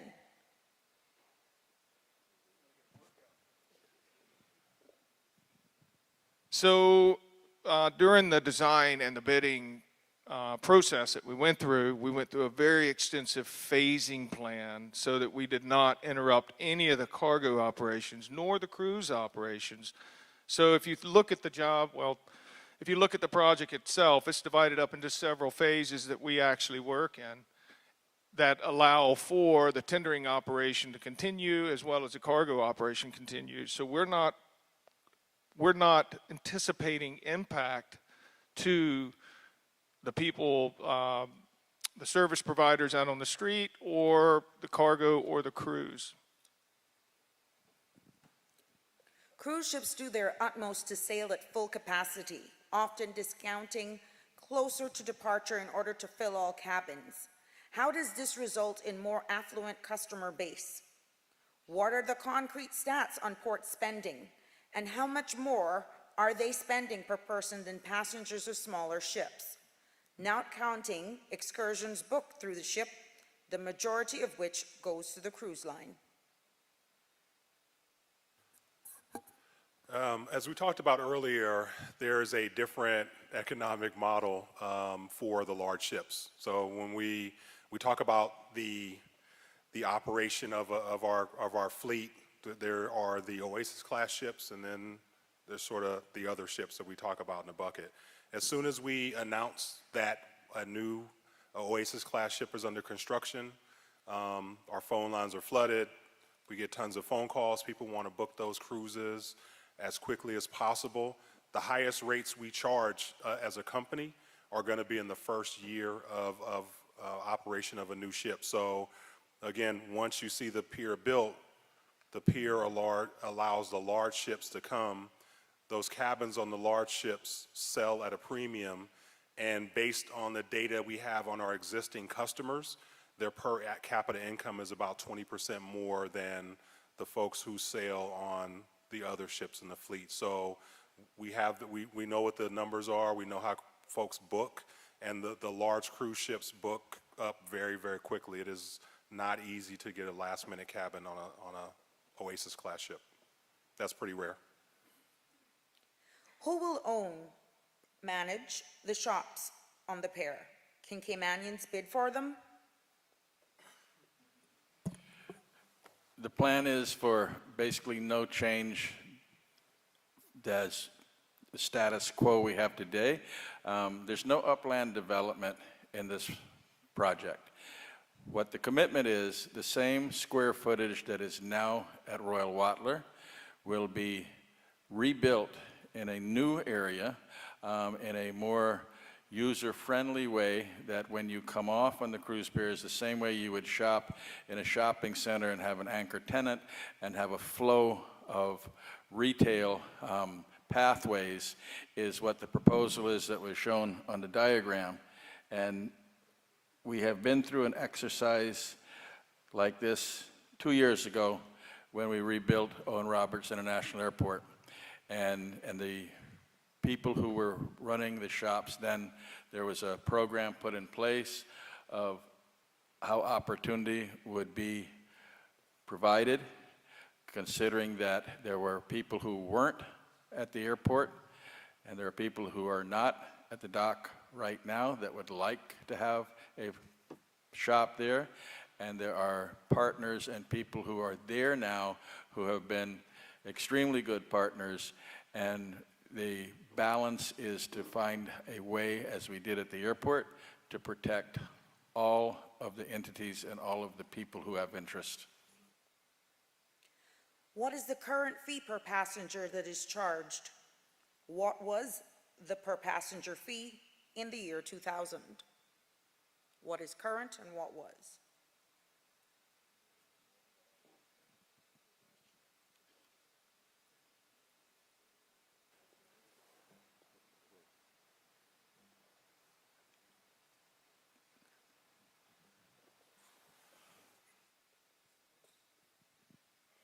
Good evening. Strand Bodden, Ministry of Tourism. So the passenger tax as it stands now is in 3 parts. So there's a departure tax that goes to the Cayman Islands government of $6. There's a port charge that goes to the Port Authority of the Cayman Islands, which is $3 US. And there's an Environmental Protection Fund fee that goes to the Environmental Protection Fund. And that depends on whether that's a year-long or seasonal vessel. It's either I think it's, yes, $3.90 if it's seasonal and $1.95 if it's year long. What it was in 2000, I'll have to get back to you on that one. That's a bit before my time, but we will provide that information. We will make note of that. Beverly, just hold this. One of the biggest complaints from stayover tourists is overcrowding from cruise passengers. If 2.5 million a year is needed in cruise arrivals to make up this project's feasible, how do we prevent further negative impact on stayover? In particular, 7 Mile Beach and Stingray City. We have been through this question many, many times, and it falls back to a policy that government looked at and moved forward with to try to give opportunity from the cruise berthing project itself. Balancing and flattening the seasonality of our tourism product is extremely important to this country. what we've been successful in doing with our stayover is moving our peak seasons out and flattening our low part of the season. What that basically means is that you have more business all year round, and it doesn't put any more stress on the carrying capacity of the island. The way the deal was negotiated, as has been said earlier, the Port Authority of the Cayman Islands continues to manage the project 100% responsibility. The Port Authority has the ability, we had 4 days in the last 3 years, one at 25,000, 3 at around 23,000. We intend to put in place a cap of the number of people who are allowed to come on a daily basis, and that's in the season. January, February is when you get the peak days. But where our businesses, our entrepreneurs and our businesses suffer is in our 6 slow months of the year, and the goal is to flatten those out and to give opportunity year-round without stressing the carrying capacity of the island. And what we have seen now is what we would see in the future as the maximum amount, but in a much more controlled way throughout the year. Will there be any negative or positive effect on the employees of the Port Authority? Will there be any negative or positive effect on the employees of the Port Authority? Well, I'll take a stab at it, and then Will, if you want to make some comments, you're more than welcome. Again, one of the goals is to expand the Port Authority and to make it a much more functional and working port. If you look at some of the issues that are there now that will be solved by adding 30,000 square feet, when you discharge a ship with TEUs, with containers, you run out of space, basically. So you have to stop and slow down. They have to be moved off the dock in an unplanned way. The 30,000 square feet is designed to give you the functionality of being able to place all of those TEUs at one time with the cranes moving and working to the best of their ability and their speed. And that would allow the Port Authority employees the luxury of more functionality of their workplace. The other part of it is that the stress on the employees now is to make sure the port is ready for the morning, because you do cargo at night and you do cruise passengers in the morning, so you have a certain cutoff. You have to get the port cleaned for people to come ashore and walk over where you just discharged. So there's absolutely no question that the port has to be expanded. The country's growing at 6-7% a year. We're bringing in more and more tonnage every year, and it just simply doesn't have the ability to continue to cope with it. I don't know, Will, if you want to, you're good? Thank you. We're providing a better working environment for the employees. With cruise tourism numbers steadily increasing each year, why is it imperative to be built at this time? Future cruise tourism seems to be guaranteed, port or no port. I think I just answered that. From a management standpoint, what you are trying to do is exactly what we did with Stayover. You're trying to manage the environment and the opportunities that are put forward for the country itself without putting any more stress on the environment or the carrying capacity of the island itself. So the cruise berthing facility is designed to allow us to build our low season. The representative from Royal Caribbean that is presented tonight has confirmed and explained how that is their peak season, and the hundreds of thousands of people that they sail past the island with on a yearly basis, they will now have the ability to come ashore and bring them to Cayman in our slow season. Will Caymanians still be allowed to use the port facility for events, such as concerts?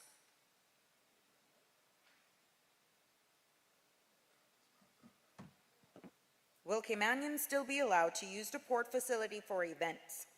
Example, concerts.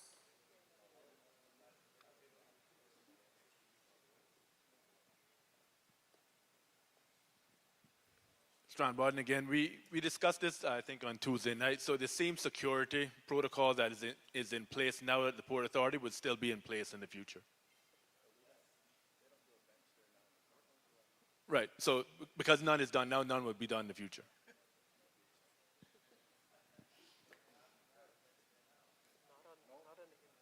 No. There's been a lot of discussion around the direction of currents, particularly in relation to 7 Mile Beach. What is continually ignored is the fact that the currents frequently run toward Eden Rock and Devil's Grotto from the direction of the port. Eden Rock and Devil's Grotto are likely to be destroyed by sediment. These are the treasures people come here for. Why is government comfortable trading something so irreplaceable?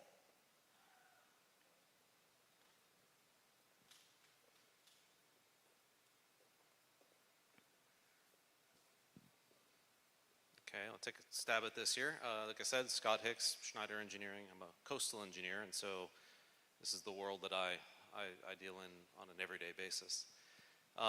For this project,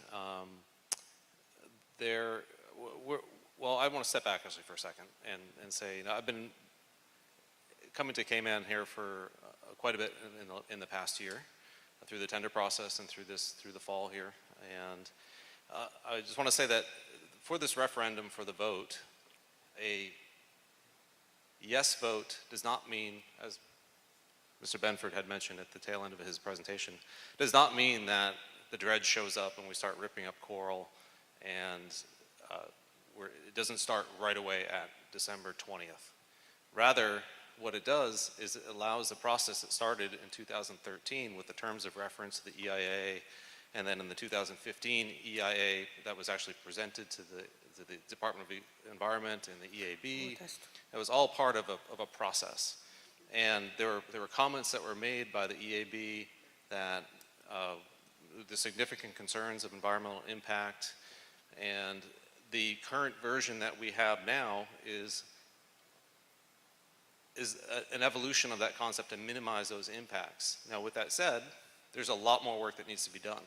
We have a concept for the new layout, and there's a lot more analysis and evaluation and verification of that we are not going to cause adverse impacts. And if we do, we need to mitigate for them. We need to create solutions that do not adversely impact the environment. So with that said, that's the same goal here for the dredging and for any areas around it, including Eden Rock.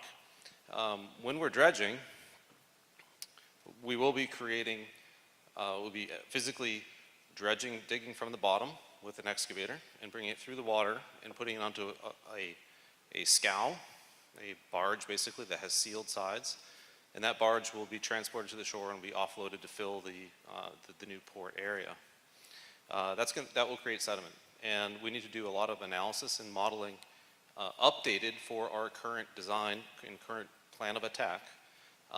And very specialized. We're going to be collecting a lot of data in the next couple months to support that, to make sure we have the most up-to-date information to support that, and we have the most accurate modeling and analysis that we can, so that we really understand what those impacts are.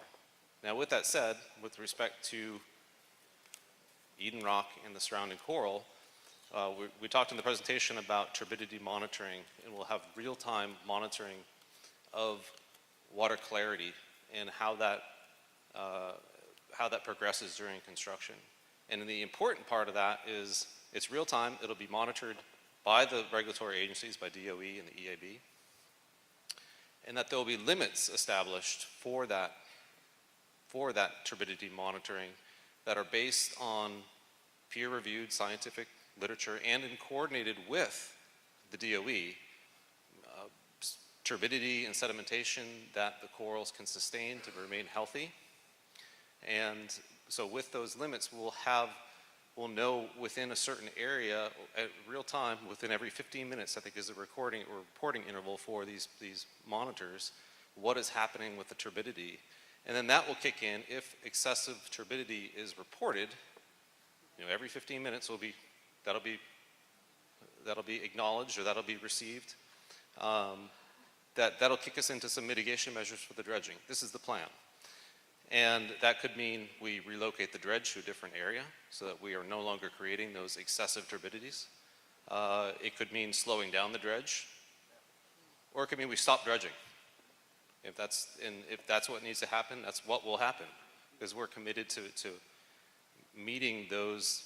We're bound to meet those requirements. So, hope that answers that. What does the Cayman Islands look like if we don't build the piers?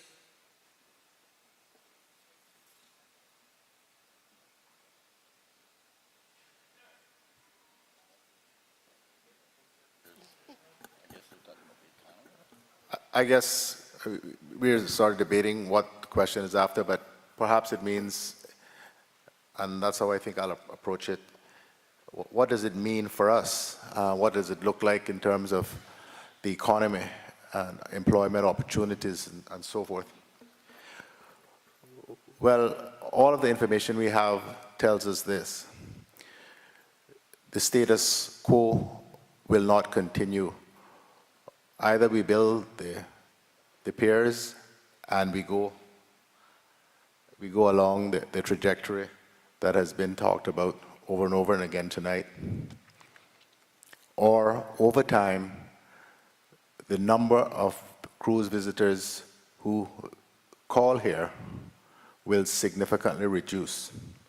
And that is because the cruise companies have told us they are not going to tender their big ships. And increasingly, they are moving to bigger ships. So over time, the number of cruise visitors is going to fall significantly. I want to take us back to 2003, when the number of cruise visitors here was what it is now, about 1.8 million a year. And then came a Hurricane Ivan, and the number of cruise visitors fell off significantly, down to 1.3 million. I don't know how many people remember what life was like then, but when you're in government, you do.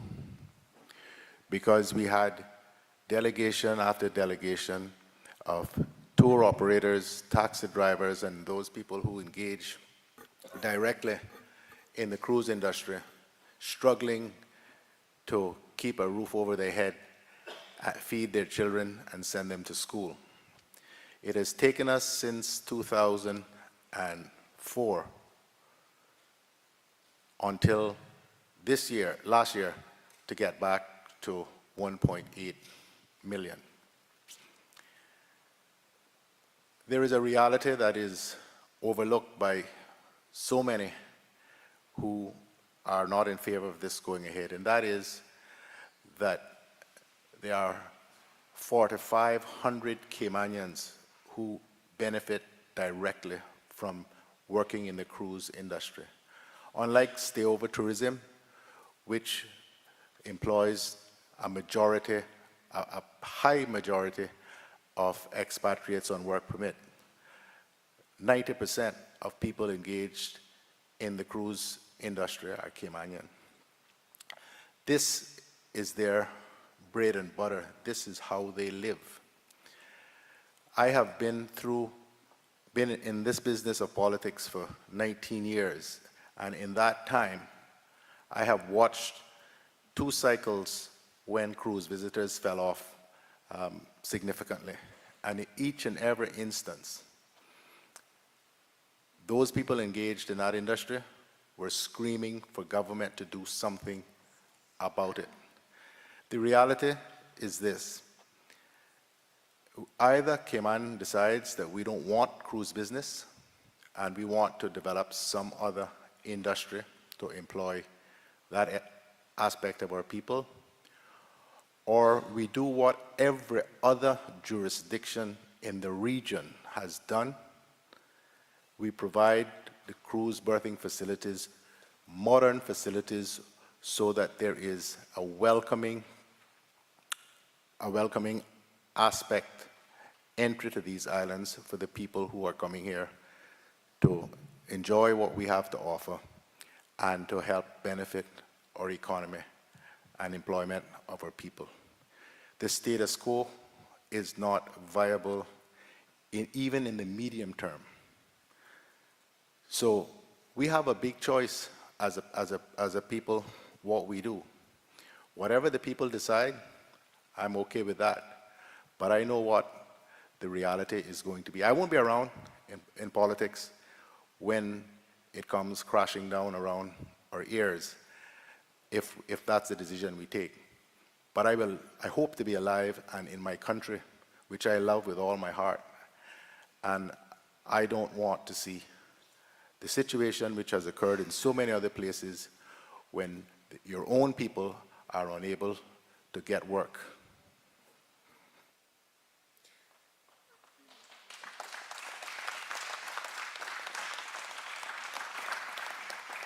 I'd like to add to that by saying this is the first time that a government over a 6-7 year period has taken a policy decision and understood that there are things that are needed from an infrastructural demand for balancing and taking advantage of the opportunity that you have to create income and revenue streams for your country. We strategically looked at developing tourism and two parts of it, one being stayover, one being cruise.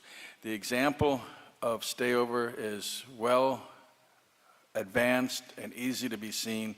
We targeted the upscale clientele that would do the absolute most for the Cayman Islands and enjoy the product that we had. We've had tremendous success with growing our stayover visitors. We also have taken that approach with the cruise berthing facility by looking at it and saying, how do we attract the highest spending individuals, the environmentally friendly individuals, and work with the cruise partners for them to give us the ships that carry those. And on top of that, us have the ability to say, we only want a certain number of people per day, but we want them 365 days out of the year. So that is where we are. We have the ability through this contract to control the number of passengers that come ashore on a daily basis.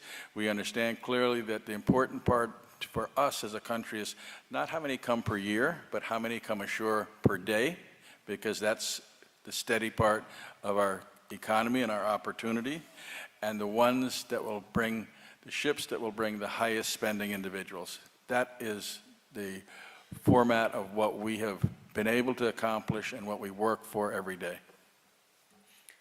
Just for a matter of disclosure, for full disclosure, and we appreciate how interactive and how you've been responding with your questions. We have over 115 questions here tonight to be posed. So what we will be doing for a matter of trying to expedite, not that we're being very selective, but I think it would almost be impossible to get through all of these questions. So we will do our best to try not being selective in any way in trying to address as much of these as to cover as a broad of an area as possible. So please, you're not being selected in any way, but it's over 115 that has not yet been asked. While the piers will be built on pilings, please say what the expanded cargo dock and other areas will be built on. How will that area be built?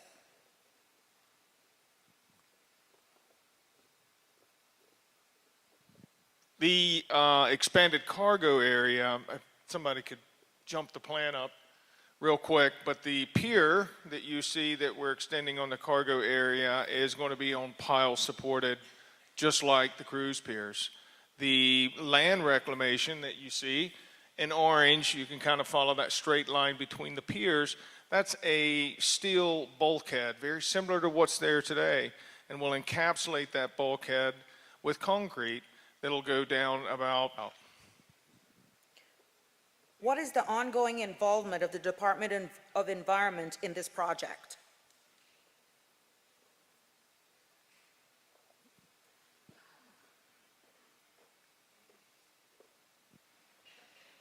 We have been speaking with the Department of Environment through the development of some of the draft documents, and they will be involved fully in the review of the scoping study that's is being undertaken at the moment.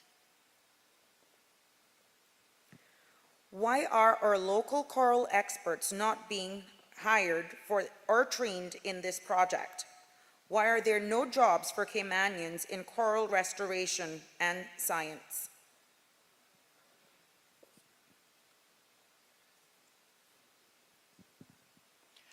There will be. Just as an example, the coral translocation was the first thing done and the plans from 2015 on. The restoration was only just added as an addition in the past couple months. As soon as hopefully this passes and that we have a project to proceed, I hope to work with a number of the local ones, from the research institutes to the eco divers and dive shops that are doing this. As you probably have figured out, even though my foundation is called Plant a Million Corals, I'm not a young guy. And I'm going to be using as many people from the dive industry, captains, volunteers that want to be involved in this, because I can't do it myself. And they've been doing a great job with the staghorn and some of the elkhorn species here already. And I hope to be able to assist in complementing some of these other species with people that are already successfully starting, but help them with maybe 15 years of experience of how to get to scale. So we'll all be doing this together. There'll be jobs, and there'll be jobs for many years, and involvement with education and school groups as well, I hope.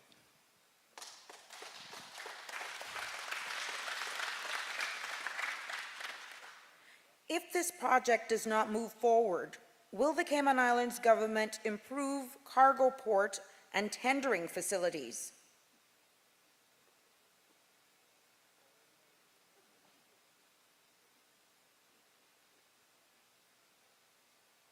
Anyone? If this project does not move forward, will the Cayman Islands government improve cargo port and tendering facilities? That would be a question for another government. We've just delivered the budget for the next 2 years. This enhanced cargo port in the current proposal is to be funded completely by a share of the head tax. There is no provision in our budget, nor are there any plans for a separately funded facility. Who will be responsible for the insurance of the pier during the construction and after? Verdant. Cayman Islands and pro-port groups have been claiming that 4,500 jobs will be lost if we don't build the port. Can you break down what 4,500 jobs will be lost if we don't build a port? I've said before, no one is suggesting that this is going to happen overnight. The ships are not going to stop calling if the referendum votes no.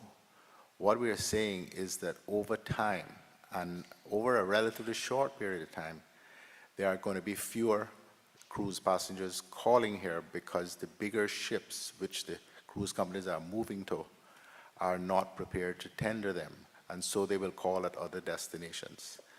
The jobs we're talking about are tour operators, taxi drivers, the people who work in restaurants, in shops, the full range of services and products that Cayman provides, which are consumed by cruise visitors who come here. For coral relocation, how large pieces of coral can be moved? For coral relocation, how large pieces of coral can be moved? So speaking with our partners, Sea Ventures, Polaris, we're going to move small pieces but we also can move up to 3-ton pieces of coral. And just so that everybody is aware, the substrate that Scott had spoke about in the video is large limestone boulders, and a lot of the questions I've been answering is, well, what happens if a northeaster comes through and it's going to blow the coral out? That's not what's going to happen, because as we transplant this coral into place, we actually cement that coral to that substrate. We know the back reef is dead from cruise anchors. Why were permanent moorings not put in, and could they be put in now? It does not make sense to destroy income-generating inner reefs, which reduce flooding risk in Georgetown for no guarantee on reef survival.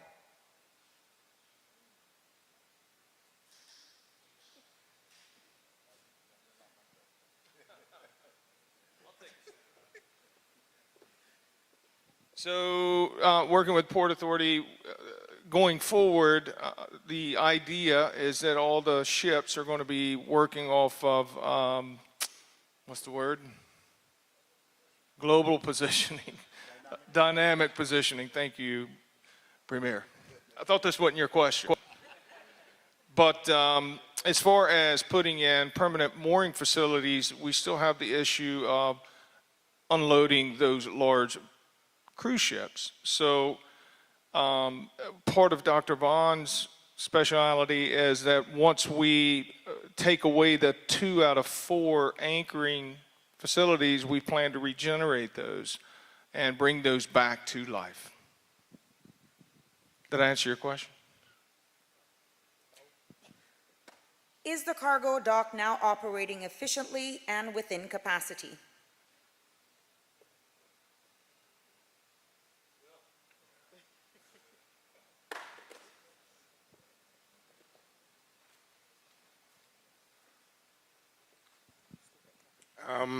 At this time, capacity, we only have about 5% more that we can grow. After that, we are actually at capacity. That, when you look at the figures of actually 2019, we are going to end up passing that. Efficiency, if we had more space, we could do it better. We could add some more actually machinery, and we could end up doing each of the vessels within the same time period that we have. But at this time, we just cannot do it.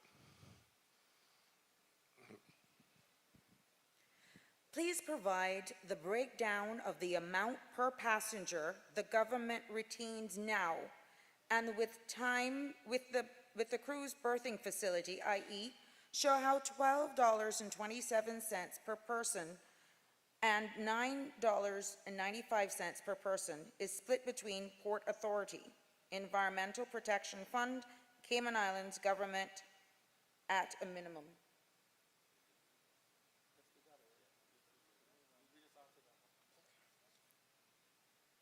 Please explain the marine species other than coral, which from the complex reef ecosystems as lobster, eels, shrimp, and others will be relocated to the donor site from the marine park area.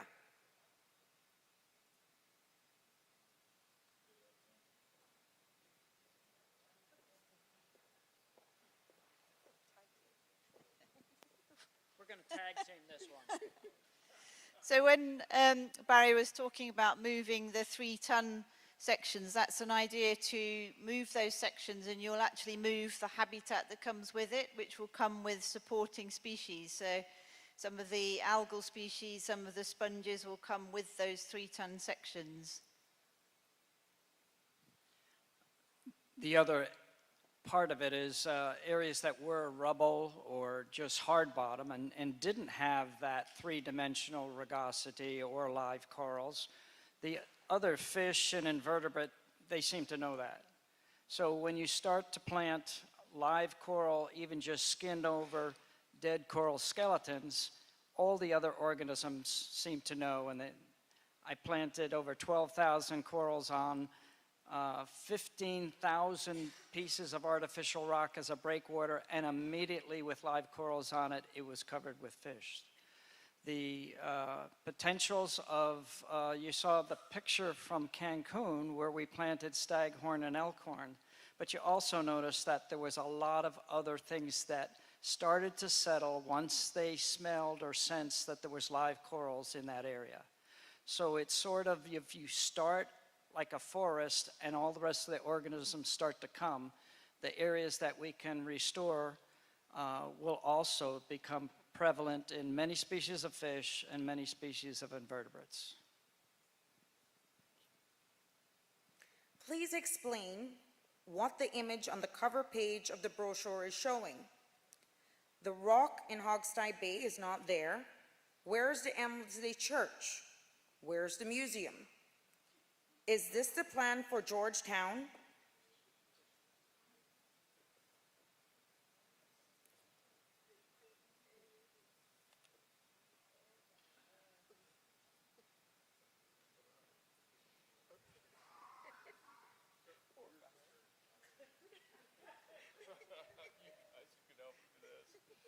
So the National Trust Museum is not going to be harmed. It still stays in place. The fine premier is going to show me where the church is.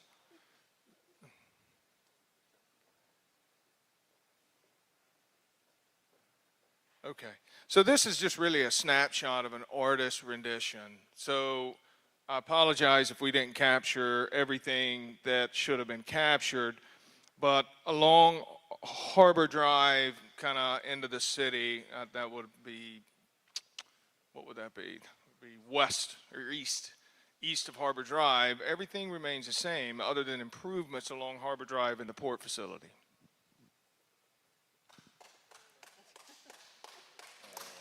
Just to assure anyone, we are not considering the prospect of moving Emsley Memorial Church. Just to make sure everybody is good with that. When will the final business case be provided to the public?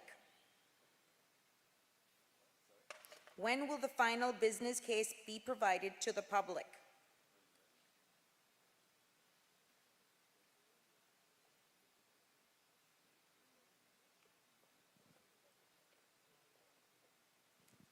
Thank you for the question. So we're working on the final business case, and that'll be, we estimate, first quarter 2020.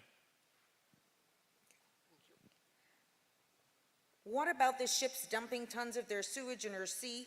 And have you considered norovirus? The norovirus.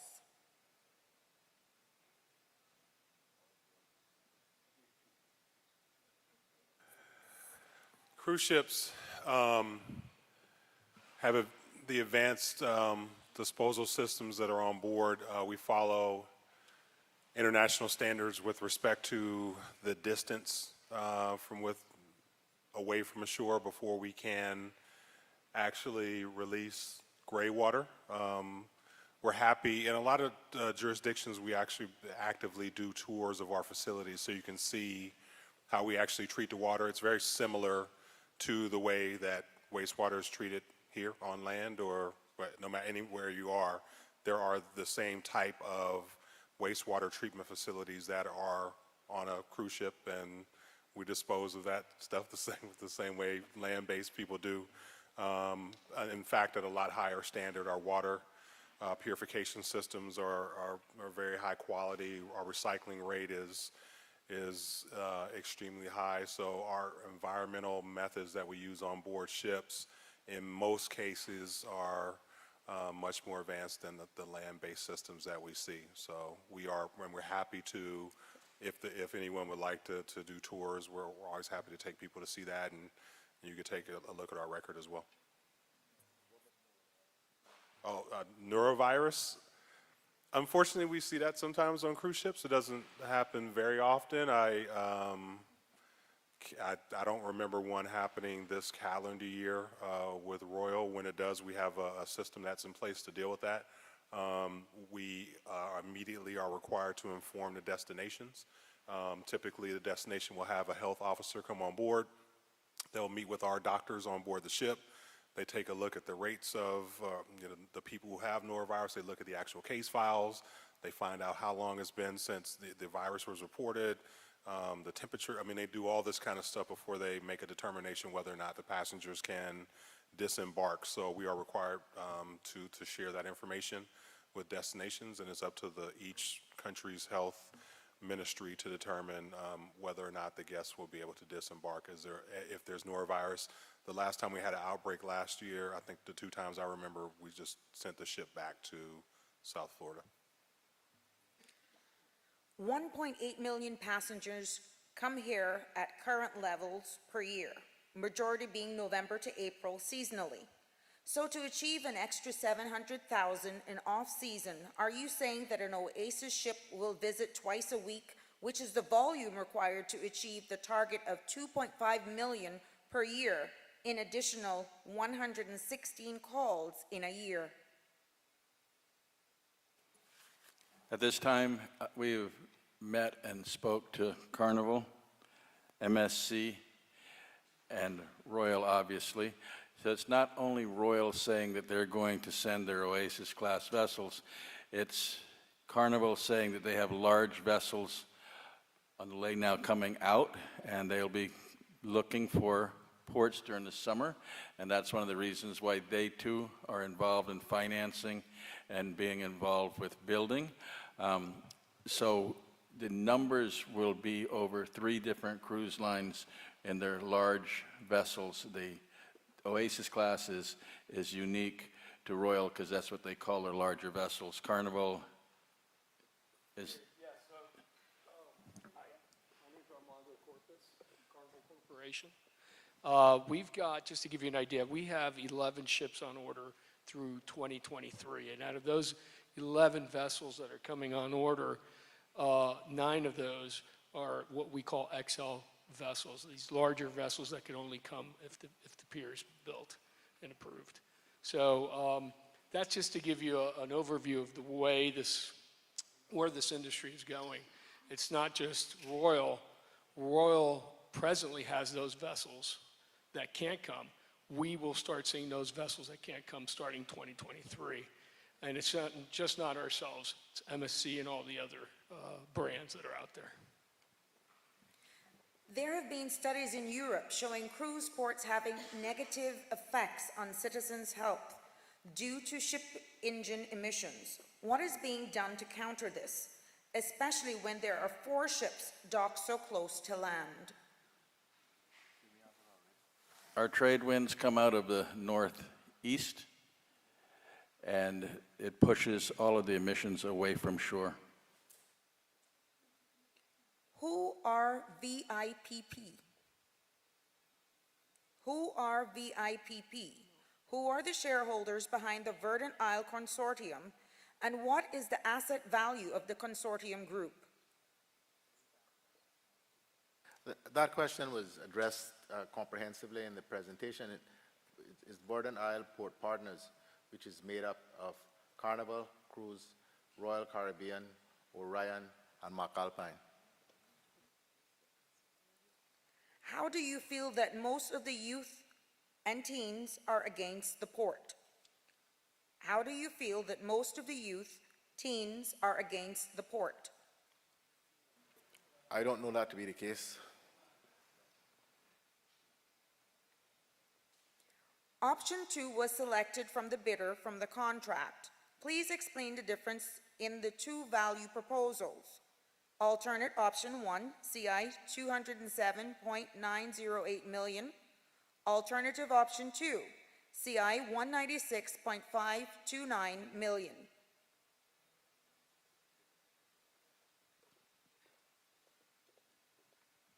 So yes, basically we had 3 options. We had our tendered option, which was CI 236. Barry, tell me if I'm wrong. And then we had 2 value options from this group. And what those 2 value options did was basically reduce the extent of the cargo yard and minimize the extent of dredging. So alternative option 1 reduced the length of the cargo pier, but still had the bigger upland. And what we've gone here for alternative option 2 is the maximum space available for cargo to give them 10 to 15 years with a minimal dredge footprint. Okay. The cruise lines have recognized that people rate Cayman very highly as a Caribbean destination. They stand to make many multiples of what Cayman will from this project. That is why they're here, no other reason. My question is, why are we paying anything at all? Why are we paying this consortium to come wreck our environment for their own gain? Well, I don't know how you answer that, really.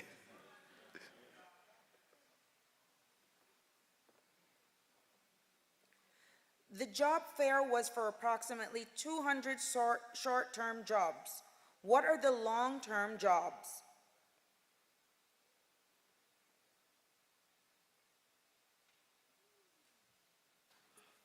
The long-term jobs, we've talked about this all night, is growing your industry. When you grow your industry, it goes across the industry and all of the different jobs that are made available by growing cruise. So, tours and taxis. Look at Georgetown itself and look at the number of people that are involved in the shops. But it goes farther than that, because the linkage really comes in, you have to have food or consumption-based taxation. You have to have a place to live, so you have to have apartments. You have to buy gasoline from a gas station. All of those different areas have to hire people. But most importantly, for a Caymanian, an opportunity, you have a growth industry that allows you to plan your future, provide yourself with the skill sets that you need, and become successful in life. The burden of the government and the responsibility of the government is to create an environment for its people to be successful. This is an opportunity for us to grow on a basis that we can control the growth, to make sure that the skill sets and the education part is in place, that we all get the benefit from it.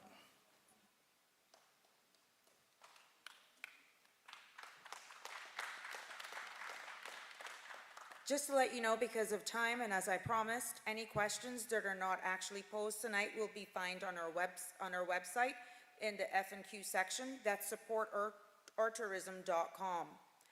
Thrusters and stabilizers kick up sand, mud, and sediment, as can be seen in photos and videos of many ports with concrete piers and cruise berths.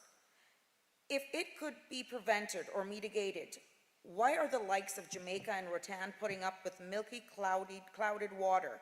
Is that what we have to look forward to?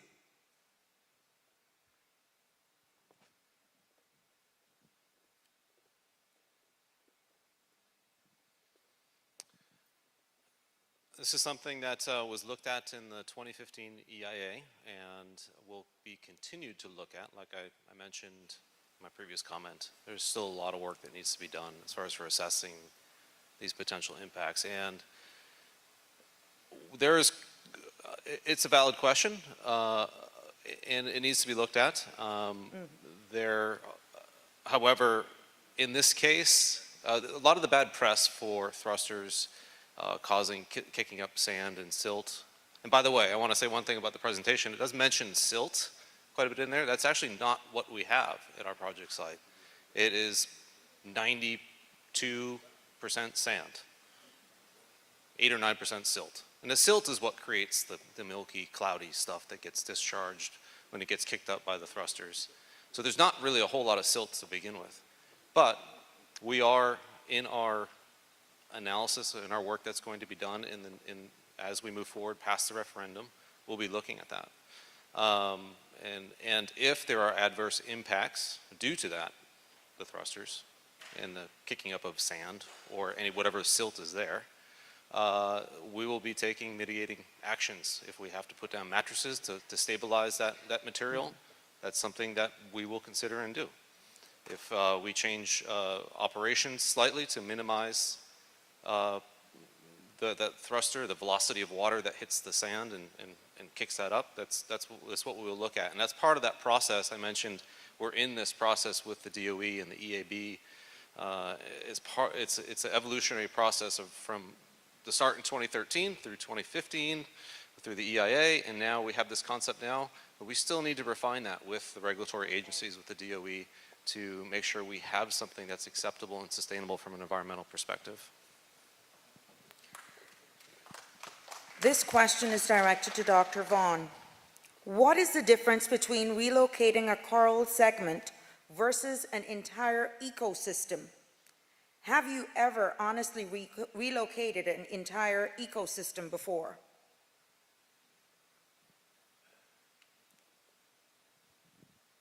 Thank you. I'm not in the relocation business. That is the 3 other companies that were up on there. So I don't want to talk for them, but they have been moving full, large, multi-ton pieces of spurs and coral heads with the organisms that are in there and putting them and locking them in place to reasonable replication of what was before, but in another location. In addition, like the picture I mentioned before that was Cancun, we actually restored, that means planting individual corals in that location for 3 different years. That attracted new soft corals, gorgonians, a lot of other organisms that became in as little as 5 and 8 years looking like a mature ecosystem. So if the corals are there, they will come. In other islands, water sports and diving still occur near berthing piers. Do you feel the hype that all neighboring corals will die is over-exaggerated?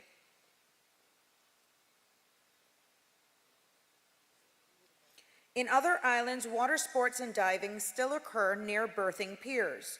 Do you feel the hype that all neighboring corals will die is over-exaggerated?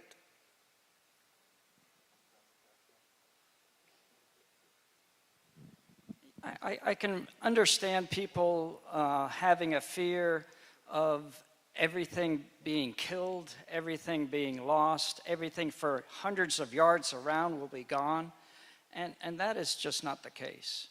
No one wants to see that. You know, no one wants to do something that would take place. That's why that angle of moving distance away from eaten rocks, that was the reason for trying to adjust those long piers to as little impact as possible. But that's also to stop what was taking place in those many acres outside where anchoring takes place. Everything has an impact. I think this is the least of the impacts, and that's why I concur with the people that are doing the right things and asking themselves constantly, how do we minimize environmental impact and how do we make it better? And that's what this team is doing. Thank you.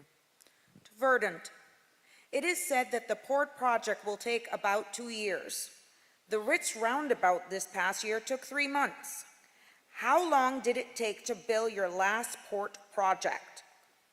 What do you believe will be the biggest challenge to construction once it begins?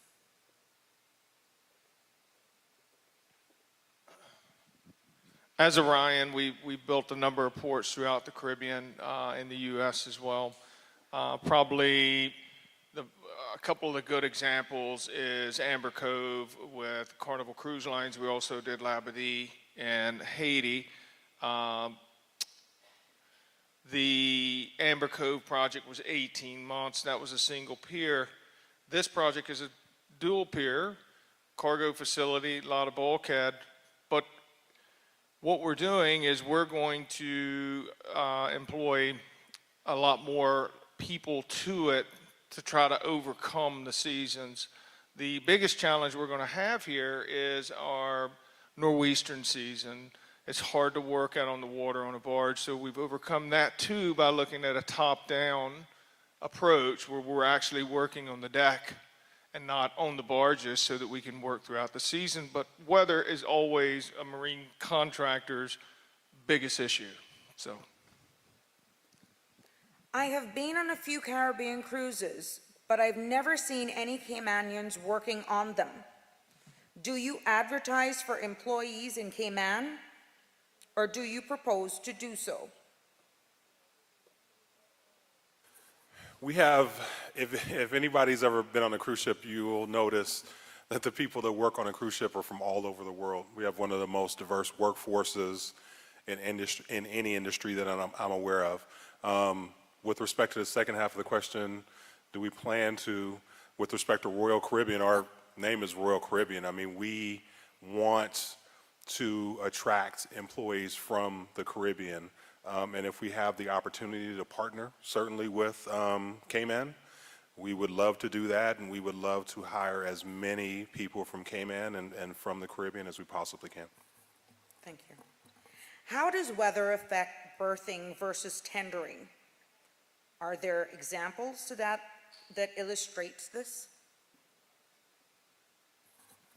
Just really quickly, the percentage of successful berthing is much higher in similar weather circumstances than tendering. I think in the most recent port that we did in the Bahamas, in Coco Key, we had a really high miss rate because of the weather. That particular side of the island and the weather and the winds pattern made it extremely difficult. I think we were less than, what, 70%? Yeah, so we're up to, with the pier in place, I believe we're up to 98% success actually berthing the ship. So with the large ships and the sophistication of the navigation systems and the engine, we can almost always bring those ships in, but tendering has a much higher miss rate than a tie-up to a dock. Significantly better with a dock. This one is to the cruise lines again. Perfect day at Coco Key and similar man-made piles of concrete and plastic are becoming favored destination of the cruise lines. Allusions to Cayman's need to modernize its offerings. Entrepreneurial opportunities have been thrown around. Be straight with us. Assuming the port is built, what are you going to turn around and ask us to build next?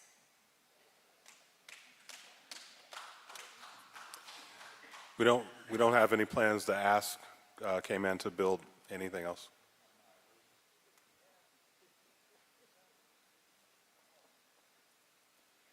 Please explain how the coral recipient sites were determined.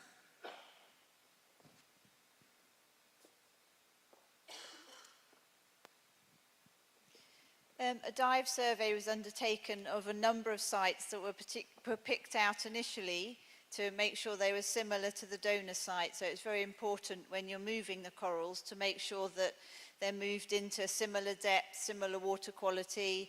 There's no issues with that area in terms of bad water quality or excessive sedimentation or anything.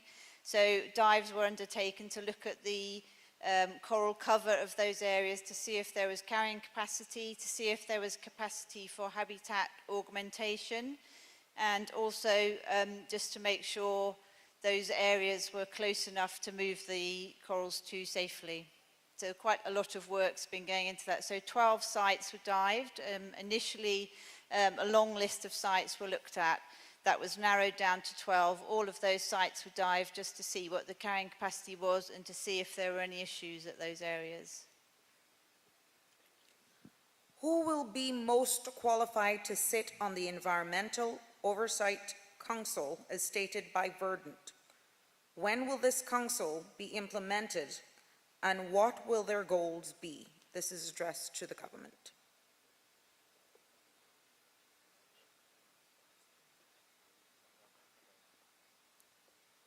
This will be the last question. It's directed to the government.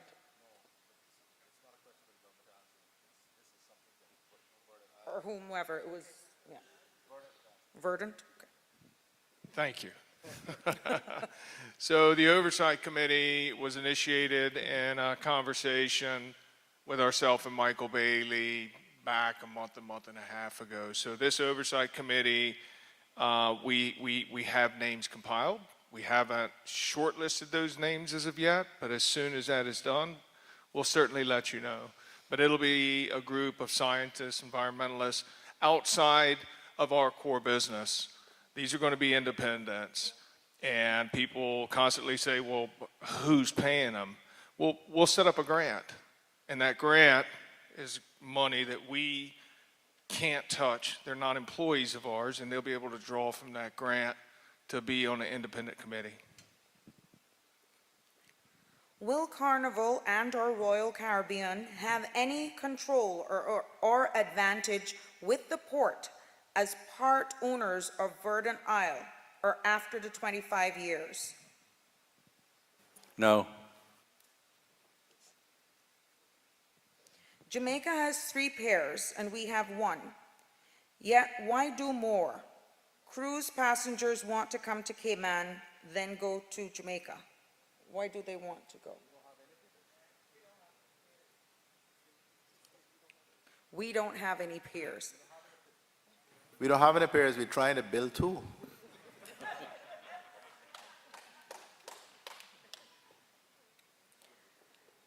The project has been quoted at $250 million. Does this figure include steps to mitigate environmental impact, like silt screens, coral relocation?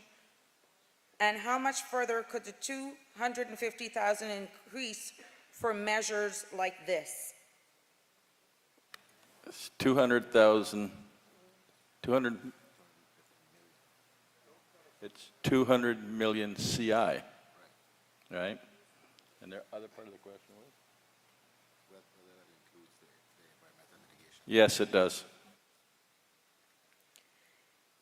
Caymanians cannot get jobs if they have a criminal record.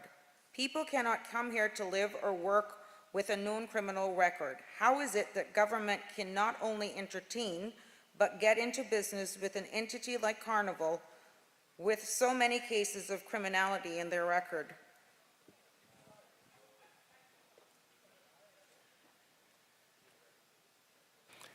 That is an absolutely ridiculous question.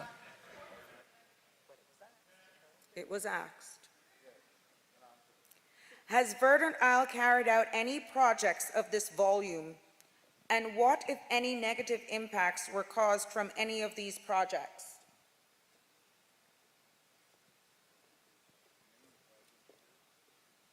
So Royal Caribbean, Carnival Cruise Line, and Orion Marine Group, we're all public companies. You can go, we're visible, right down to how much money we make, what our safety records are. Everything is available online. Orion, we've had no environmental disasters, no big impacts. So to answer your question, the best thing to do is take a look at everyone's website, and you'll see everything that you want to see. But as far as negative impacts, I've said this, and I'll say it openly to everyone.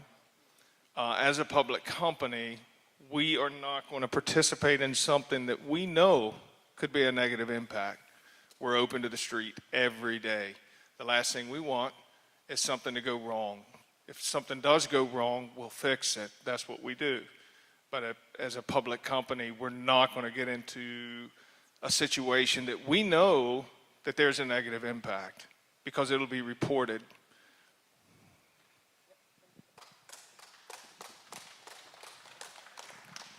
Please provide the actual areas and cubic volume of 1, footprint concrete area separate from piers, total reef structure, and dredge depth. You might as well stay here.